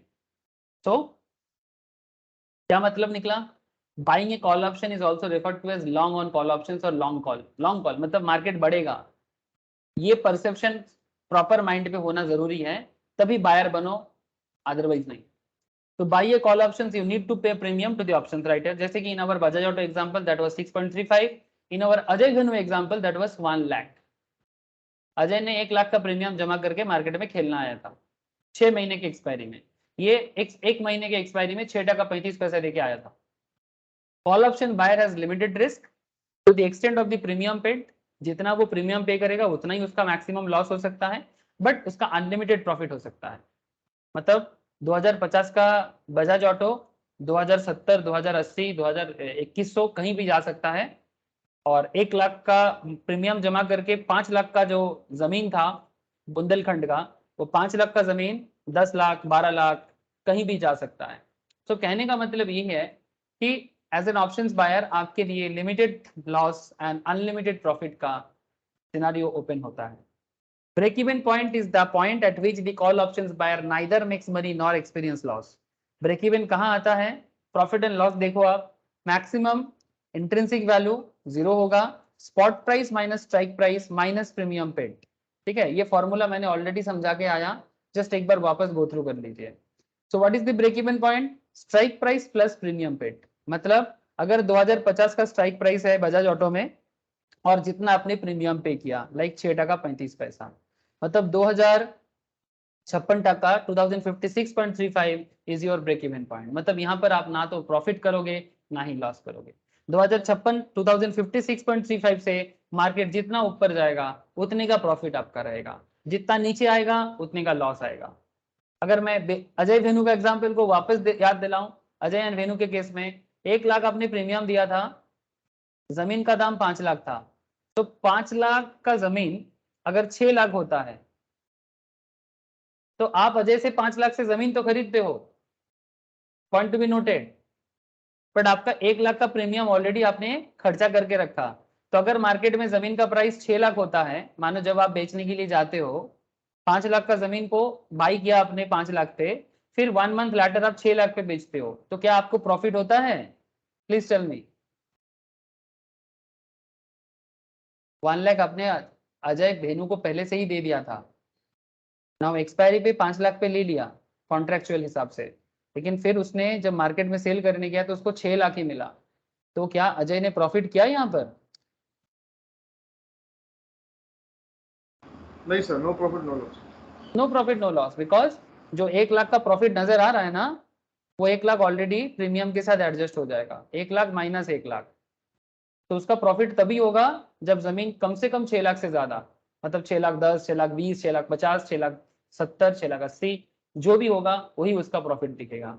सो एक कॉल ऑप्शंस बायर होने के नाते आपका परसेप्शन एकदम क्रिस्टल क्लियर होना चाहिए, क्रिस्टल क्लियर, कि भाई मैं जिस स्टॉक में इन्वेस्ट कर रहा हूँ, जिस स्टॉक में स्ट्राइक प्राइस ले रहा हूँ, उस कंपनी का स्पॉट प्राइस मार्केट में बढ़ना चाहिए। सिंपल कॉन्सेप्ट है। अगर आप टाटा स्टील लेते हो, टाटा स्टील का जो भी स्ट्राइक प्राइस आप लेते हो, स्ट्राइक प्राइस से मार्केट प्राइस ज्यादा हो, ये परसेप्शन बने तो मार्केट में जाइए, नहीं तो मत जाइए। अंधाधुन खेलने का कोई मतलब नहीं है, लेकिन वो परसेप्शन बनाने के लिए आपको पापड़ बेलना पड़ता है। Yes, that's true. कि अगर कोई मानिए 105 के स्ट्राइक प्राइस में टाटा स्टील को लेता है, करंट प्राइस 107 चल रहा है। नाउ पॉइंट इज दैट अगर आप 105 में लेते हो टाटा स्टील को स्ट्राइक प्राइस में ऑप्शंस मार्केट से, तो आपका परसेप्शन कम से कम ये होना चाहिए कि टाटा स्टील 110 पे जाएगा, स्ट्राइक प्राइस 105 है, that is your contract price.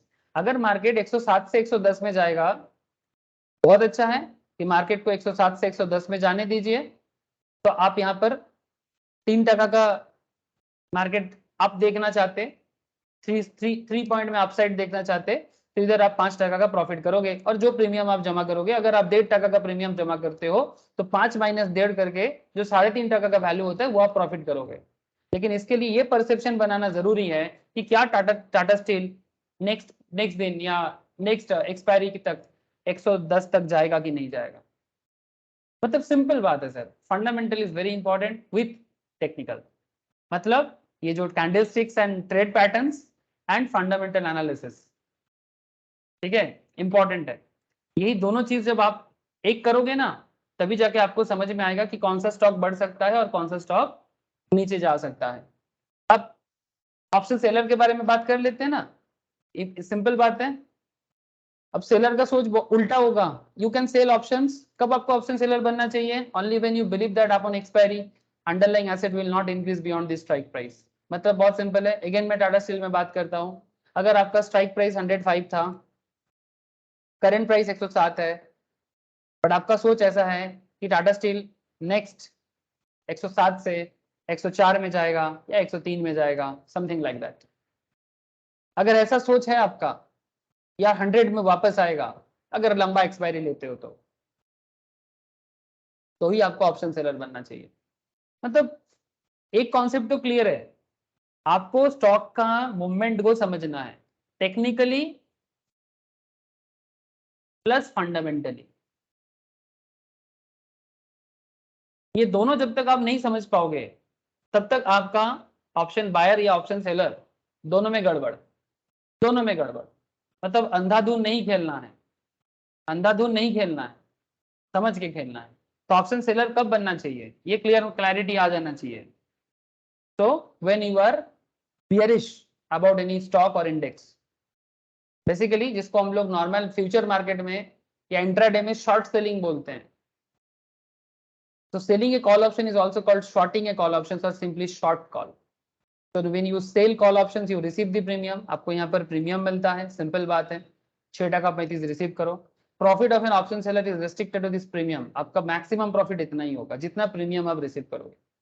However, his loss is potentially limited। अब आप देखो आप कौन सा प्रीमियम वैल्यू से खेलना चाहते हो, और प्रोबेबल मार्केट सिनेरियो भी देख लो। The breakdown point in the point at which the call option seller gives up all the premium he has made, which means he is either making money, neither making money nor making any loss. Since short options positions carries unlimited risk, because short options में आपको unlimited risk होता है, you are required to deposit margin. Yes, and margin in this case of short option is similar to future margin, मतलब ज्यादा होता है, buyer margin से ज्यादा होता है। एंड पीएल बायर का तो सिर्फ प्रीमियम ही होता है, बट इसका मार्जिन होता है। तो PL equals to premium minus maximum, 0 into 0 is intrinsic value, spot minus strike, and break down point क्या है, स्ट्राइक प्लस प्रीमियम रिसिप्ट।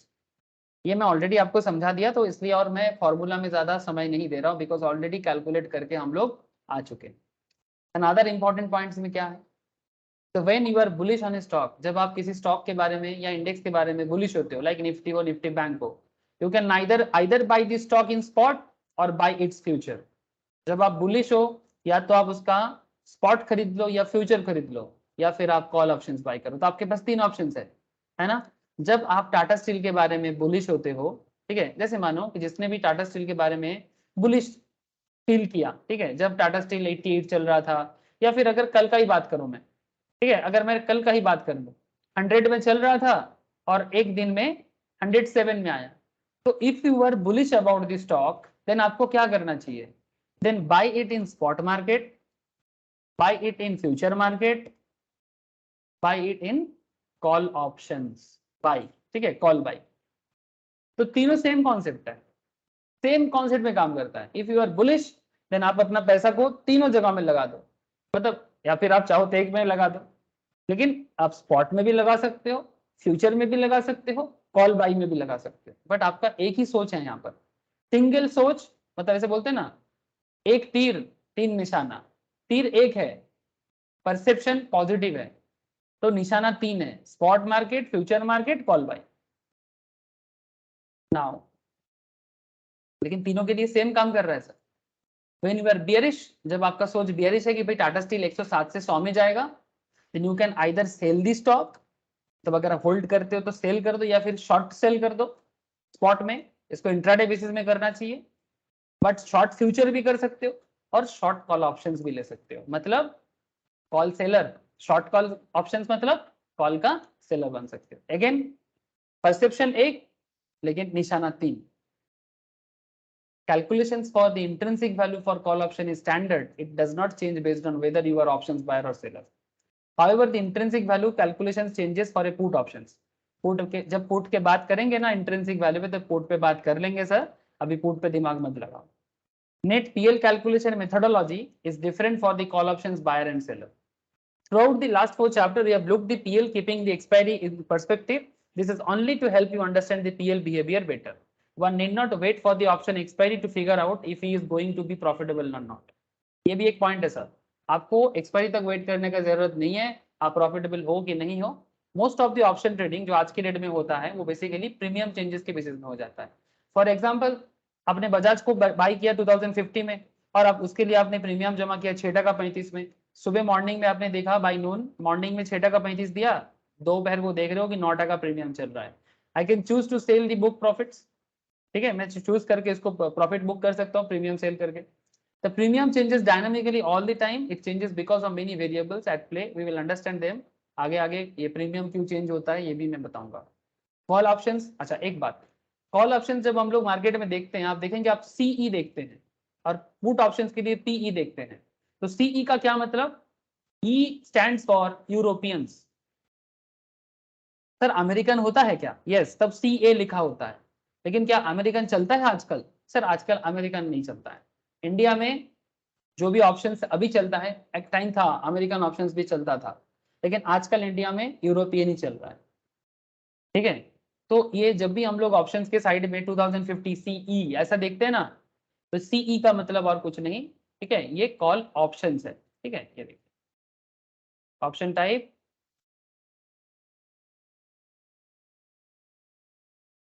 ये बेसिकली अगर अभी मैं एक्चुअली अकाउंट ओपन नहीं है अभी भी, नहीं तो आपको मैं अभी दिखा देता। सीई नजर आएगा आपको, सीई मतलब जब भी आप सीई देखोगे ना, तो सीई का मतलब है कॉल है और ई है, ठीक है, इसका मतलब है कि वो यूरोपियंस है। अगर ए होगा कभी, अगर आपको ए नजर आए, ऐसे इंडिया में अभी ए चल नहीं रहा है, अगर ए नजर आए तो आप सोच लीजिएगा वो अमेरिकन है। तो सर अमेरिकन और यूरोपियन में क्या फर्क है? सर दुनिया भर में दोनों चलता है, अमेरिकन भी चलता है, यूरोपियंस भी चलता है, बट इंडियन में नेशनल स्टॉक एक्सचेंज बेसिकली जिसके थ्रू से हम लोग एक्सचेंज ट्रेड करते हैं, यूरोपियन ऑप्शन से ज्यादा चलता है। All index options, Nifty, bank Nifty options, ठीक है, were European in nature. Initially when options were introduced in India, there are 2 types options, दोनों अवेलेबल होता था। इंडेक्स ऑप्शंस में जैसे निफ्टी, बैंक निफ्टी, ठीक है, bank Nifty options European in nature and the stock options were American in nature, ठीक है, normally ऐसा ही चलता था, ठीक है।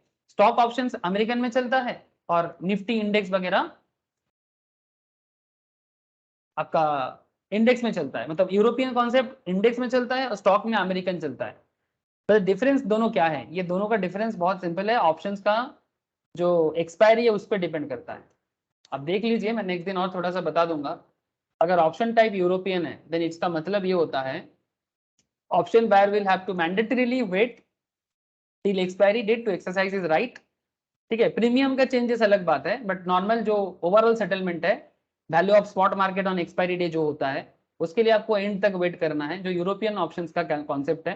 फॉर एग्जांपल अगर आप बजाज ऑटो को 2050 में लेते हो कॉल ऑप्शंस को, then for the buyer to be profitable, Bajaj Auto has to go higher than the break-even point on the day of the expiry. Even not if the option is worthless to buyer and he will lose all the premium money than he paid the option seller, ठीक है। जो settlement process है आपको and तक wait करना पड़ेगा, ये European concept है। But what about American concept? You don't need to wait for the end, आप बीच में छोड़ के जा सकते हो। In an American options, the options buyer can exercise his right to buy the options whenever he deems appropriate during the tenure of the option expiry. Option expiry के बीच में आप कभी भी छोड़ के जा सकते हो। The settlement is depend on the spot market at that given moment and not really depend on expiry. से फॉर एग्जांपल अगर बजाज ऑटो 2050 में आप लेते हो, when Bajaj is standing trading at 2013 spot market, and there are 20 more days for expiry. The next day Bajaj Auto crosses 2050. In such a case, the buyer of Bajaj Auto 2050 American call options can exercise his right, which means the seller is obligated to settle with the options buyer. The expiry date has little significance here.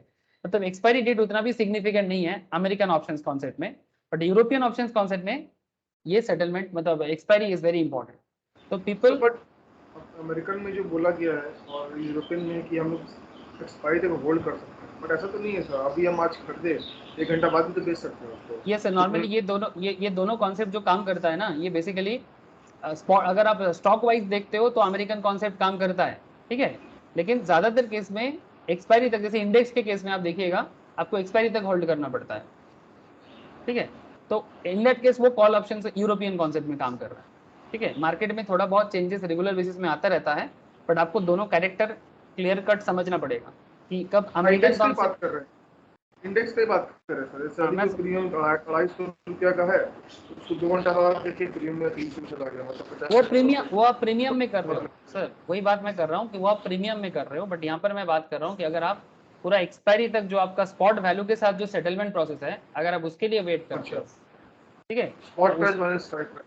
Yes sir, वो premium का बात कर रहा हूँ, sorry पूरा का पूरा जो सेटलमेंट प्राइस का बात कर रहा हूँ, उसके लिए यूरोपियन कॉन्सेप्ट काम करता है. प्रीमियम के लिए यहाँ पर बात नहीं हो रहा है. प्रीमियम वैल्यू में ये तो मैं अभी आपको बता गया, ये अभी आपको बोला ना कि आप चल रहा है तो आप 9 टका में सेल करके निकल जाते हो, वो प्रीमियम में होता है, ठीक है. बट नॉर्मली जो मार्केट सेटलमेंट है उसके लिए आपको अमेरिकन सेटलमेंट कभी भी हो सकता है एक्सपायरी के बीच में, बट यूरोपियन सेटलमेंट के लिए आपको एक्सपायरी तक वेट करना पड़ता है प्रॉपर वे में. सो आगे मैं इसका और भी आपको एग्जाम्पल दूंगा. People familiar with options, you may have this question, since we can anyway buy an options now and sell it later, maybe in 30 minutes after we purchase. How does it matter if the option is American or Europeans? That's a valid question, है ना, जो questions actually Sumit ji अभी मेरे को पूछ रहे हैं. Sir, valid questions will think about the Ajay Venu example again. Here Ajay and Venu were to revisit the agreement in 6 months time. ध्यान से फिर से एक बार अजय वेनु पे चले जाते हैं. तो अजय वेनु 6 months के लिए वेट कर रहा है. This is like European options, because ये ऑप्शन जो था अजय और वेनु के बीच में, इन आवर फर्स्ट केस जो हम लोगों ने ऑप्शंस को समझने के लिए स्टार्ट किया था, अजय एंड वेनु के बीच में, अजय वेनु को 1 लाख दिया था और बोला था 6 महीना वेट करना, लैंड तो मुझे ही लेना है, अगर नहीं लूंगा तो 1 लाख तो तुम्हारा है ही. This is like Europeans. If instead of 6 months, imagine if Ajay had insisted that he could come anytime during the tenure of the agreement and claim his right. Point to be noted. Expiry तक wait ना करके बीच में कभी भी अजय आ सकता है और आके वेनु को बोल सकता है कि मैं बीच में कभी भी आऊंगा विद इन 6 months और मैं अपना राइट क्लेम करूंगा, मतलब जमीन को बाई करने का, बाकी अमाउंट देके मैं ले सकता हूँ. It's like American options. For example, there could be a strong rumour about highway project after they signed of agreement. In the back of strong rumour the land price shoot up and hence Ajay decide exercise his right. Clearly Venu will be obligated to deliver the land to Ajay, even though he is very clear that the land price has gone up because of strong rumors. Now because Venu carries additional risk of getting exercised on any day as opposed to the day of the expiry, the premium he would need is also higher. So that is the compensated for the risk he takes. मतलब यहाँ पर खेल क्या बन जाता है कि जब नॉर्मली लंबा समय के लिए खेल चलता है, 6 महीने बाद आएगा और इसको कंक्लूड करेगा, जो लुक्स लाइक यूरोपियन ऑप्शंस है. अजय 6 महीना बाद आके जो भी होगा उसके हिसाब से वेनु को बाकी पेमेंट करेगा या फिर पेमेंट ना भी करके 1 लाख उसका लॉस हो जाएगा.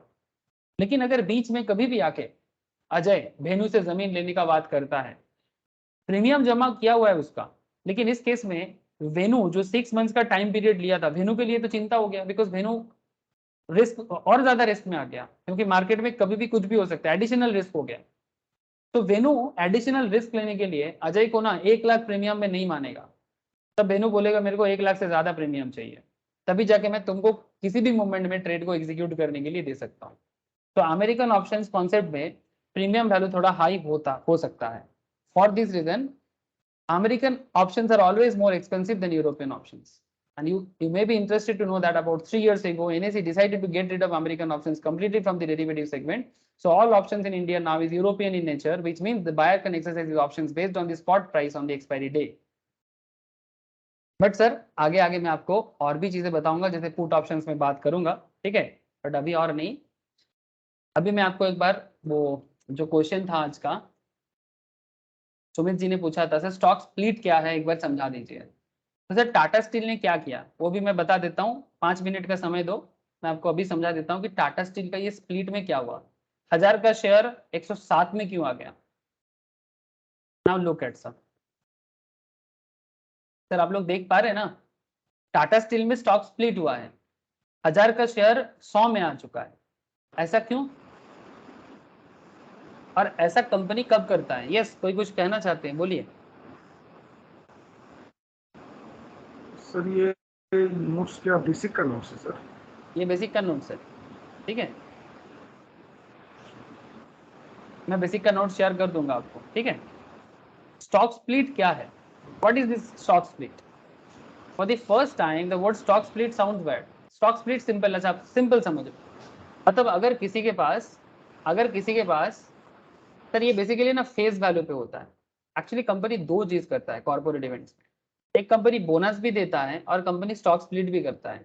स्टॉक स्प्लिट जब कंपनी बोनस प्रोवाइड करता है ना, बोनस शेयर देता है, तो शेयर का दाम जो मार्केट में चलता है वो बेसिकली आधा हो जाता है। बट स्टॉक स्प्लिट में कंपनी अपना फेस वैल्यू को तोड़ता है।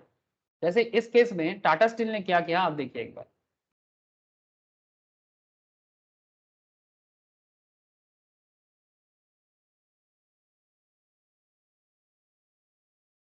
Tata Steel split,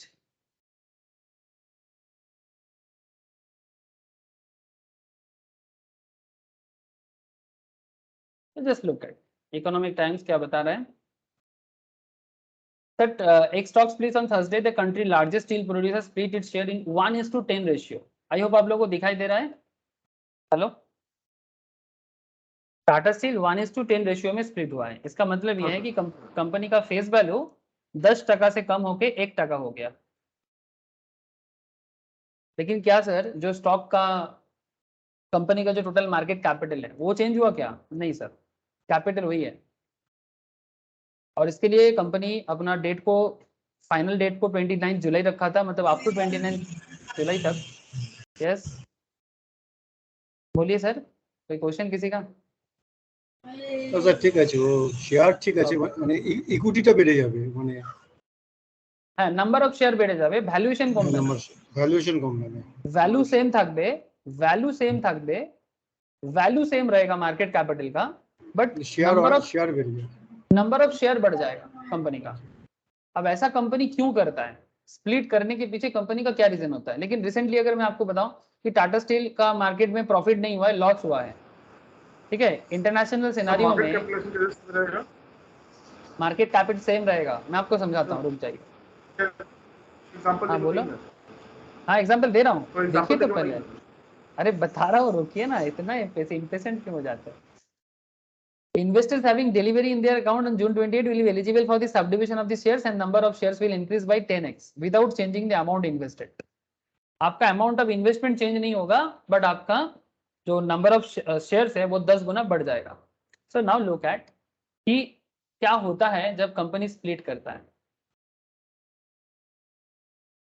simple example लीजिए, मैं आपको दो एग्जांपल दे देता हूं। टाटा स्टील ने 1:10 किया है, अगर कोई 1:2 करता तो क्या होता। मतलब अगर आप एक शेयर होल्ड करते हो तो कंपनी आपको अभी 2 शेयर होल्ड करने के लिए बोलेगा। लेकिन आपका पुराना फेस वैल्यू 10 था, अभी आपका फेस वैल्यू क्या हो जाएगा बोलिए तो 5। शेयर प्राइस अगर स्प्लिट से पहले 900 टका था, से for example almost like Tata steel, ठीक है।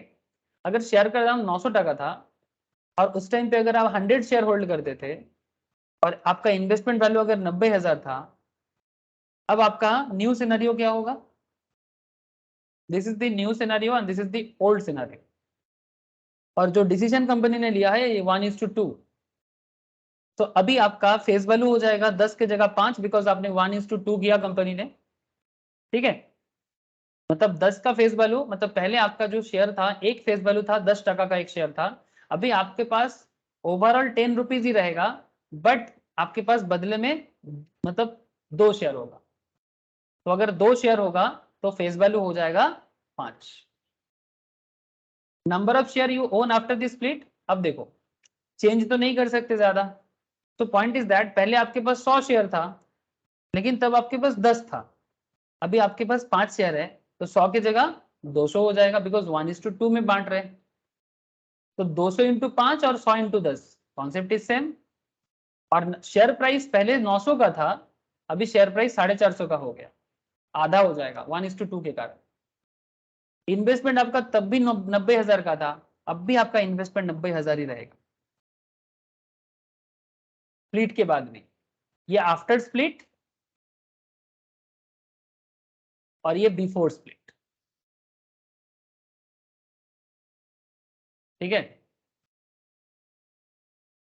अगर कंपनी 1:5 करता है तो नेक्स्ट देख लीजिए, अगर 1:5 करेगा, फेस वैल्यू 10 था, लेकिन फेस वैल्यू चेंज होके क्या हो जाएगा, 1:5 है, फेस वैल्यू 2 हो जाएगा। मतलब 10 का चीज अभी, मतलब ऐसा हो जाएगा कि 5, 1 के बदले 5 शेयर मिलेगा ना आपको, तो एक एक शेयर का दाम 5 इंटू 2 करके होगा, तो 2 टका करके आपका फेस वैल्यू हो जाएगा। 5 शेयर जिसका एक एक का वैल्यू 2 टका, ओवरऑल 10 ही रहेगा, तो 5 इंटू 2 करके 10 होगा। पहले 1 का वैल्यू 10 था, अभी 5 का वैल्यू 10 है, और न्यू फेस वैल्यू हो जाएगा 2। 100 नंबर ऑफ शेयर तब भी था, अब भी है, लेकिन 100 के बदले अब आपका हो जाएगा 500, बिकॉज पहले आपके पास 1 शेयर था, अभी 5 है, तो 100 शेयर अगर आप होल्ड करते थे तभी आप 500 करोगे 1:5 के कारण। और शेयर का दाम पहले 900 था, अभी 900 नहीं रहेगा, जितने वैल्यू में गिरा है उतना वैल्यू का कम हो जाएगा, मतलब 900 बाई 5 करो, 180 हो जाएगा, ओवरऑल वैल्यू 90,000 ही रहेगा। अब 1:10 करोगे तो 1:10 का भी वैल्यू निकाल सकते हो आप, सेम टू सेम वे में। तो कंपनी कितना रेशियो में डिवाइड कर सकता है शेयर? सर कंपनी कुछ भी कर सकता है, पॉपुलर इज नॉर्मली, ये 1:10 इतना पॉपुलर नहीं है, कुछ ज्यादा ही किया है, ठीक है। ज्यादा पॉपुलर है सर 1:2, 1:3, ठीक है, 1 के बदले 3 या 1 के बदले 5, ये ज्यादा पॉपुलर है, ठीक है, ये ज्यादा पॉपुलर है। ऐसा कोई लिमिट नहीं है, कंपनी अपने हिसाब से कर सकते हैं, ठीक है, जितना जितना रिजनेबल है कर सकता है। लेकिन देखो नॉर्मली 1:10 ही मैक्सिमम देखा जाता है, ये डिपेंड करते हैं कंपनी अपना फेस वैल्यू को कितना रखना चाहता है, तो कम से कम फेस वैल्यू 1 टका होना चाहिए, कम से कम फेस नंबर वैल्यू। में अगर ऑड वैल्यू अगर लेता है 1:3 करता है, तो नंबर ऑफ शेयर अगर 100 ओन करते हैं तो 100 डिवाइड बाय 3 पॉइंट में शेयर तो होगा नहीं। हाँ वो थोड़ा दिक्कत कर सकता है, तो उस इसके लिए कंपनी क्या करते हैं 1:5, 1:2, 1:10 इस तरह का ज्यादा करते हैं, लेकिन कंपनी कर सकता है। हाँ ऑड नंबर भी प्रॉब्लम हो सकता है, बट कंपनी ऐसा कर सकता है, पॉइंट इज सिंपल सा, कंपनी ऐसा कर सकता है। मतलब इसमें कोई मैक्सिमम लिमिट भी नहीं है, 1:12 भी हो सकता है, 1:15 भी हो सकता है, इसमें कोई मैक्सिमम लिमिट बोल के नहीं है स्टॉक स्प्लिट में कितना रेशियो में करेगा। हाँ मतलब लिमिट नहीं है, बट कंपनी अपना फेस वैल्यू कम से कम 1 टका रखता है सर, ठीक है। हाँ, कंपनी एक गारंटीड है। हाँ एक नॉर्मली ये स्टैंडर्ड प्रैक्टिस है मार्केट का, कि कंपनी कम से कम 1 रुपी अपना शेयर का वैल्यू रखता है। अगर कंपनी 0.5 कर देगा तो 0.5 हो जाएगा, तो मतलब फेस वैल्यू को कंपनी कहाँ तक लेके जा सकता है, ये एक इंपॉर्टेंट मैटर है, ठीक है। नाउ आपके मन में चल रहा होगा सर कंपनी ऐसा क्यों करता है, ये एक सवाल है कि कंपनी ऐसा क्यों करता है ना, this a big question. Sir company ऐसा इसलिए करता है क्योंकि जब कंपनी को लगता है कि मार्केट में उसका शेयर का दाम जरूरत से ज्यादा हो गया, ठीक है, जैसे अभी टाटा स्टील 1,500 चल रहा था, तो कंपनी में क्या हो रहा है, कंपनी को उतना प्रॉफिट भी नहीं हो रहा था, ऊपर से लॉस हुआ है, ऊपर से इंडिया का मैक्सिमम स्टील कौन लेता है, अमेरिका लेता है, ठीक है, और अमेरिका में रिसेशन चल रहा है, बात को समझिए, भारत सबसे ज्यादा स्टील एक्सपोर्ट अमेरिका को करता है, यूरोप को करता है, और टाटा स्टील का कुछ प्लांट आपका यूरोप में भी है, बट यूरोप में और अमेरिका में स्पेशली महंगाई चल रही है, रिसेशन हो रहा है, मंदी हो गया, मार्केट अच्छा नहीं है, तो कंपनी लॉस में है, लेकिन कंपनी का शेयर में इन्वेस्टमेंट कम हो जा रहा है, तो कंपनी क्या कर रहा है, कंपनी रिटेल इन्वेस्टर को अट्रैक्ट करने के लिए ये करता है, कंपनी अपने रिटेल पार्टिसिपेंट्स को अट्रैक्ट करने के लिए मेनली करता है, और कुछ ही नहीं, यही मेन इसका पर्पस है, ताकि और ज्यादा से ज्यादा लोग कंपनी का शेयर बाई करें, that is the main purpose. छोटा छोटा इन्वेस्टर्स जिनको 1,500 का शेयर लेने में डर लग रहा था, 100 देख के वो टूट पड़ेगा, that is the main reason. जैसे कि शेयर एमआरएफ है, पेज इंडिया है, लोग शेयर 50,000 रुपया बेहतर है सर, उसमें लोग स्प्लिट नहीं सर, ये एक्चुअली वो लोग स्प्लिट, हाँ एक्चुअली वो लोग स्प्लिट नहीं किया अभी तक, ठीक है। एमआरएफ अपना शेयर को स्प्लिट नहीं किया, पॉसिबल है। एमआरएफ अपना शेयर को स्प्लिट नहीं किया अभी, इसलिए ये थोड़ा ज्यादा वैल्यू में दिखता है, दैट इज द रीजन। अगर ये भी कभी स्प्लिट करेगा तो इसका भी वैल्यू कम हो जाएगा, लेकिन एमआरएफ को जरूरत नहीं पड़ा, ठीक है। एमआरएफ को स्प्लिट करने का जरूरत नहीं पड़ा, अगर जरूरत पड़ेगा तो कर सकता है। ओवरऑल मार्केट वैल्यू में कोई चेंजेस नहीं आएगा, शेयर का दाम कम हो जाएगा लेकिन नंबर ऑफ शेयर बढ़ जाएगा, ताकि मार्केट में नंबर ऑफ शेयर डाइल्यूट हो जाए। ये बेसिकली मार्केट को डाइल्यूट करना चाहता है, डाइल्यूशन मतलब स्प्रेड करना चाहता है, नंबर ऑफ शेयर होल्डर बढ़ाना चाहता है कंपनी, और बेसिकली स्टॉक के अंदर एक एक्टिविटी वो नजर करना चाहता है, that is the main purpose. और इसका हिसाब जैसे मैं आपको दिखाया इसी तरह से हिसाब होता है, ठीक जैसे मैंने अभी आपको शो किया। इन सिंपल यही स्टॉक स्प्लिट है। बोनस इशू भी यही कारण में होता है, कंपनी जब बोनस देता है तो इसमें कोई स्पेशलिटी नहीं होता, बोनस इशू में भी सेम टू सेम कॉन्सेप्ट काम करता है, बट वो फेस वैल्यू पे नहीं होता, मार्केट प्राइस पे होता है। देख लीजिए, से फॉर एग्जांपल कंपनी मार्केट में बोला 1:1, 3:1 और 5:1 अलग अलग बोनस देता है, 1 के बदले 1, 3 के बदले 1, 5 के बदले 1, ऐसा हो सकता है। तो मानो कि आपका बोनस से पहले शेयर था 100 का, अब 1 के बदले 1 है तो 200 हो जाएगा, मार्केट में प्राइस 75 चल रहा था, अब 37.5 हो जाएगा। अब उसको राउंड कर लेगा वो अलग बात, मार्केट में 550 चल रहा था और अभी इसका प्राइस हो जाएगा 137.5, अगर 3:1 करेगा तो मतलब 3 शेयर के बदले 1 शेयर मिलेगा आपको। तो पहले अगर 30 शेयर होल्ड करते थे, अभी 120 शेयर होल्ड करोगे, 3:1, 1 के बदले 3, 5:1 भी हो सकता है। पहले 2000 का शेयर होता था, अब 5:1 के हिसाब से वो 2000 का चीज 12,000 हो जाएगा, सॉरी 2.5% हो जाएगा share price after bonus issue, sorry 15% का शेयर था, हम सॉरी 15% का शेयर 2.5% हो जाएगा, और पहले अगर 2000 होल्ड करते थे तो 12,000 हो जाएगा। लेकिन उसमें फेस वैल्यू पे कुछ नहीं करता, वो सिर्फ मार्केट प्राइस में चेंजेस करता है, उसमें आपको नंबर ऑफ शेयर ज्यादा दिखता है लेकिन ओवरऑल वैल्यू में कोई चेंजेस नहीं है।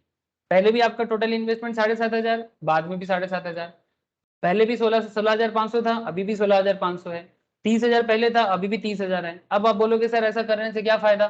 सर ये इसमें शेयर मार्केट में जो ट्रेडर होता है या स्टॉक इन्वेस्टर होते हैं वो खुश हो जाते हैं, और सिर्फ शॉर्ट रन में फायदा नहीं है बट लॉन्ग रन में फायदा है, लॉन्ग टर्म में फायदा है। जब स्टॉक में बहुत ज्यादा ग्रोथ दिखता है तो आपका नंबर ऑफ शेयर ज्यादा होने के कारण आपको अच्छा लगेगा, है ना, क्योंकि पहले आपका जो शेयर का दाम था, मतलब लॉन्ग रन में 2 साल 3 साल 4 साल में आपको इसका फायदा नजर आएगा, but short duration of period में आपको ज्यादा कोई फर्क नहीं है, बेसिकली शॉर्ट पीरियड में कोई फर्क नहीं, और ट्रेडिंग में थोड़ा फायदा होता है, ठीक है, बिकॉज जैसे स्टॉक स्प्लिट होता है मार्केट में एक हलचल मचता है, रिटेल पार्टिसिपेंट्स के लिए मार्केट में एक अलग ही, उनको लगता है कि भाई कम हो गया है, टाटा स्टील सुना है, खबर भी दे देता है टाटा स्टील स्प्लिट किया, टाटा स्टील का शेयर में बहुत ज्यादा गिरावट आया है या टाटा स्टील कम दाम में मिल रहा है, सबसे बड़ा बात। और जैसे ही कम दाम में टाटा स्टील मिल रहा है, किसी को उतना नॉलेज तो है नहीं, उतना बारीकी से समझेगा नहीं, ट्रेड लेने के लिए बहुत लोग आ जाएगा। सर बोलो सर। जैसे कि टाटा स्टील एक बहुत अच्छा कंपनी है, बहुत रेप्यूटेड कंपनी है, फंडामेंटली भी स्ट्रांग है, इसको एनालिसिस करने कोई दरकार भी नहीं देखा जाए तो। सर तो अगर 5 इयर्स के लिए कोई इधर रखे, आज ले ले कम प्राइस पे तो 7 पे मिल रहा है, 5 इयर्स के डेफिनेटली 800-900 पहुंच ही जाएगा, तो एक अच्छा खासा इन्वेस्टमेंट हो सकता है कि नहीं? हाँ हो सकता है, लेकिन अगर आप मुझे करेंट रेंज बोलो इतना, मतलब 5 साल में 800-900 जाएगा, इसका कोई गारंटी अभी है नहीं। इसके लिए आपको स्टील बिजनेस को देखना पड़ेगा, वर्ल्ड इकोनॉमी में स्टील का डिमांड देखना पड़ेगा, टाटा स्टील का बिजनेस को देखना पड़ेगा। अगर आप मुझे करंट बाई के लिए बोलोगे तो मैं बोलूँगा 90-95 अच्छा रहेगा, बट देखो मार्केट का कैंडल क्या बताता है। अगर आप देखते हो कि ग्रोथ नज़र आता है, वॉल्यूम नज़र आता है, तो मतलब ब्रेकआउट दे देगा ना तो खरीद सकते हो। लेकिन अगर आप मुझे लॉन्ग टर्म में बोलोगे तो बहुत लंबा समय के लिए मे बी 300, 200, 250, 300 तक जा सकता है 2 साल 3 साल में, ठीक है। लेकिन आपको थोड़ा टाटा स्टील का बिजनेस वैल्यूएशन देखना पड़ेगा, मतलब उसका अपकमिंग फ्यूचर क्या है, टाटा स्टील इंडस्ट्री का सिचुएशन क्या है, ये सब चीज़ देख के आप कर सकते हो। फंडामेंटल, वो बेसिकली फंडामेंटल बात कर रहा हूँ मैं। But no doubt Tata steel एक आज से 100 साल पुराना कंपनी है सर बात ना क्या है ना, ये तो सर देखो इस तरह से कभी भी विचार नहीं करना चाहिए। बिजनेस को देखो फिर जाके काम करो। गुडविल, पुराना गुडविल से करंट फ्यूचर गुडविल डिपेंड नहीं करता। बिग बाजार भी बहुत अच्छा बिजनेस करता था, रिलायंस कम्युनिकेशंस भी बहुत अच्छा बिजनेस करता था, लेकिन वो भी मार्केट से गया ना। तो ऐसा नहीं सोचना है, ठीक है। पुराना कंपनी है, बहुत दिन से बिजनेस करे आ रहे हैं, अच्छा है, लेकिन बिजनेस का करंट सिचुएशंस देखो। प्रेजेंट को देख के फ्यूचर को सोचना चाहिए। पास्ट को देख के सोच जरूर लो, बट करंट कंडीशंस क्या है और उसका फ्यूचर क्या होगा, तभी मार्केट में इन्वेस्टमेंट पक्का होता है। मैं ये नहीं बोल रहा हूँ कि खराब है, मैं बोल रहा हूँ कि फंडामेंटल को चेक करो फिर जाके लॉन्ग टर्म डिसीजन लो। करेक्ट, सही कहा। ठीक है, ठीक है सर, इतना ही है आज। नेक्स्ट क्लास में बाकी बात करते हैं।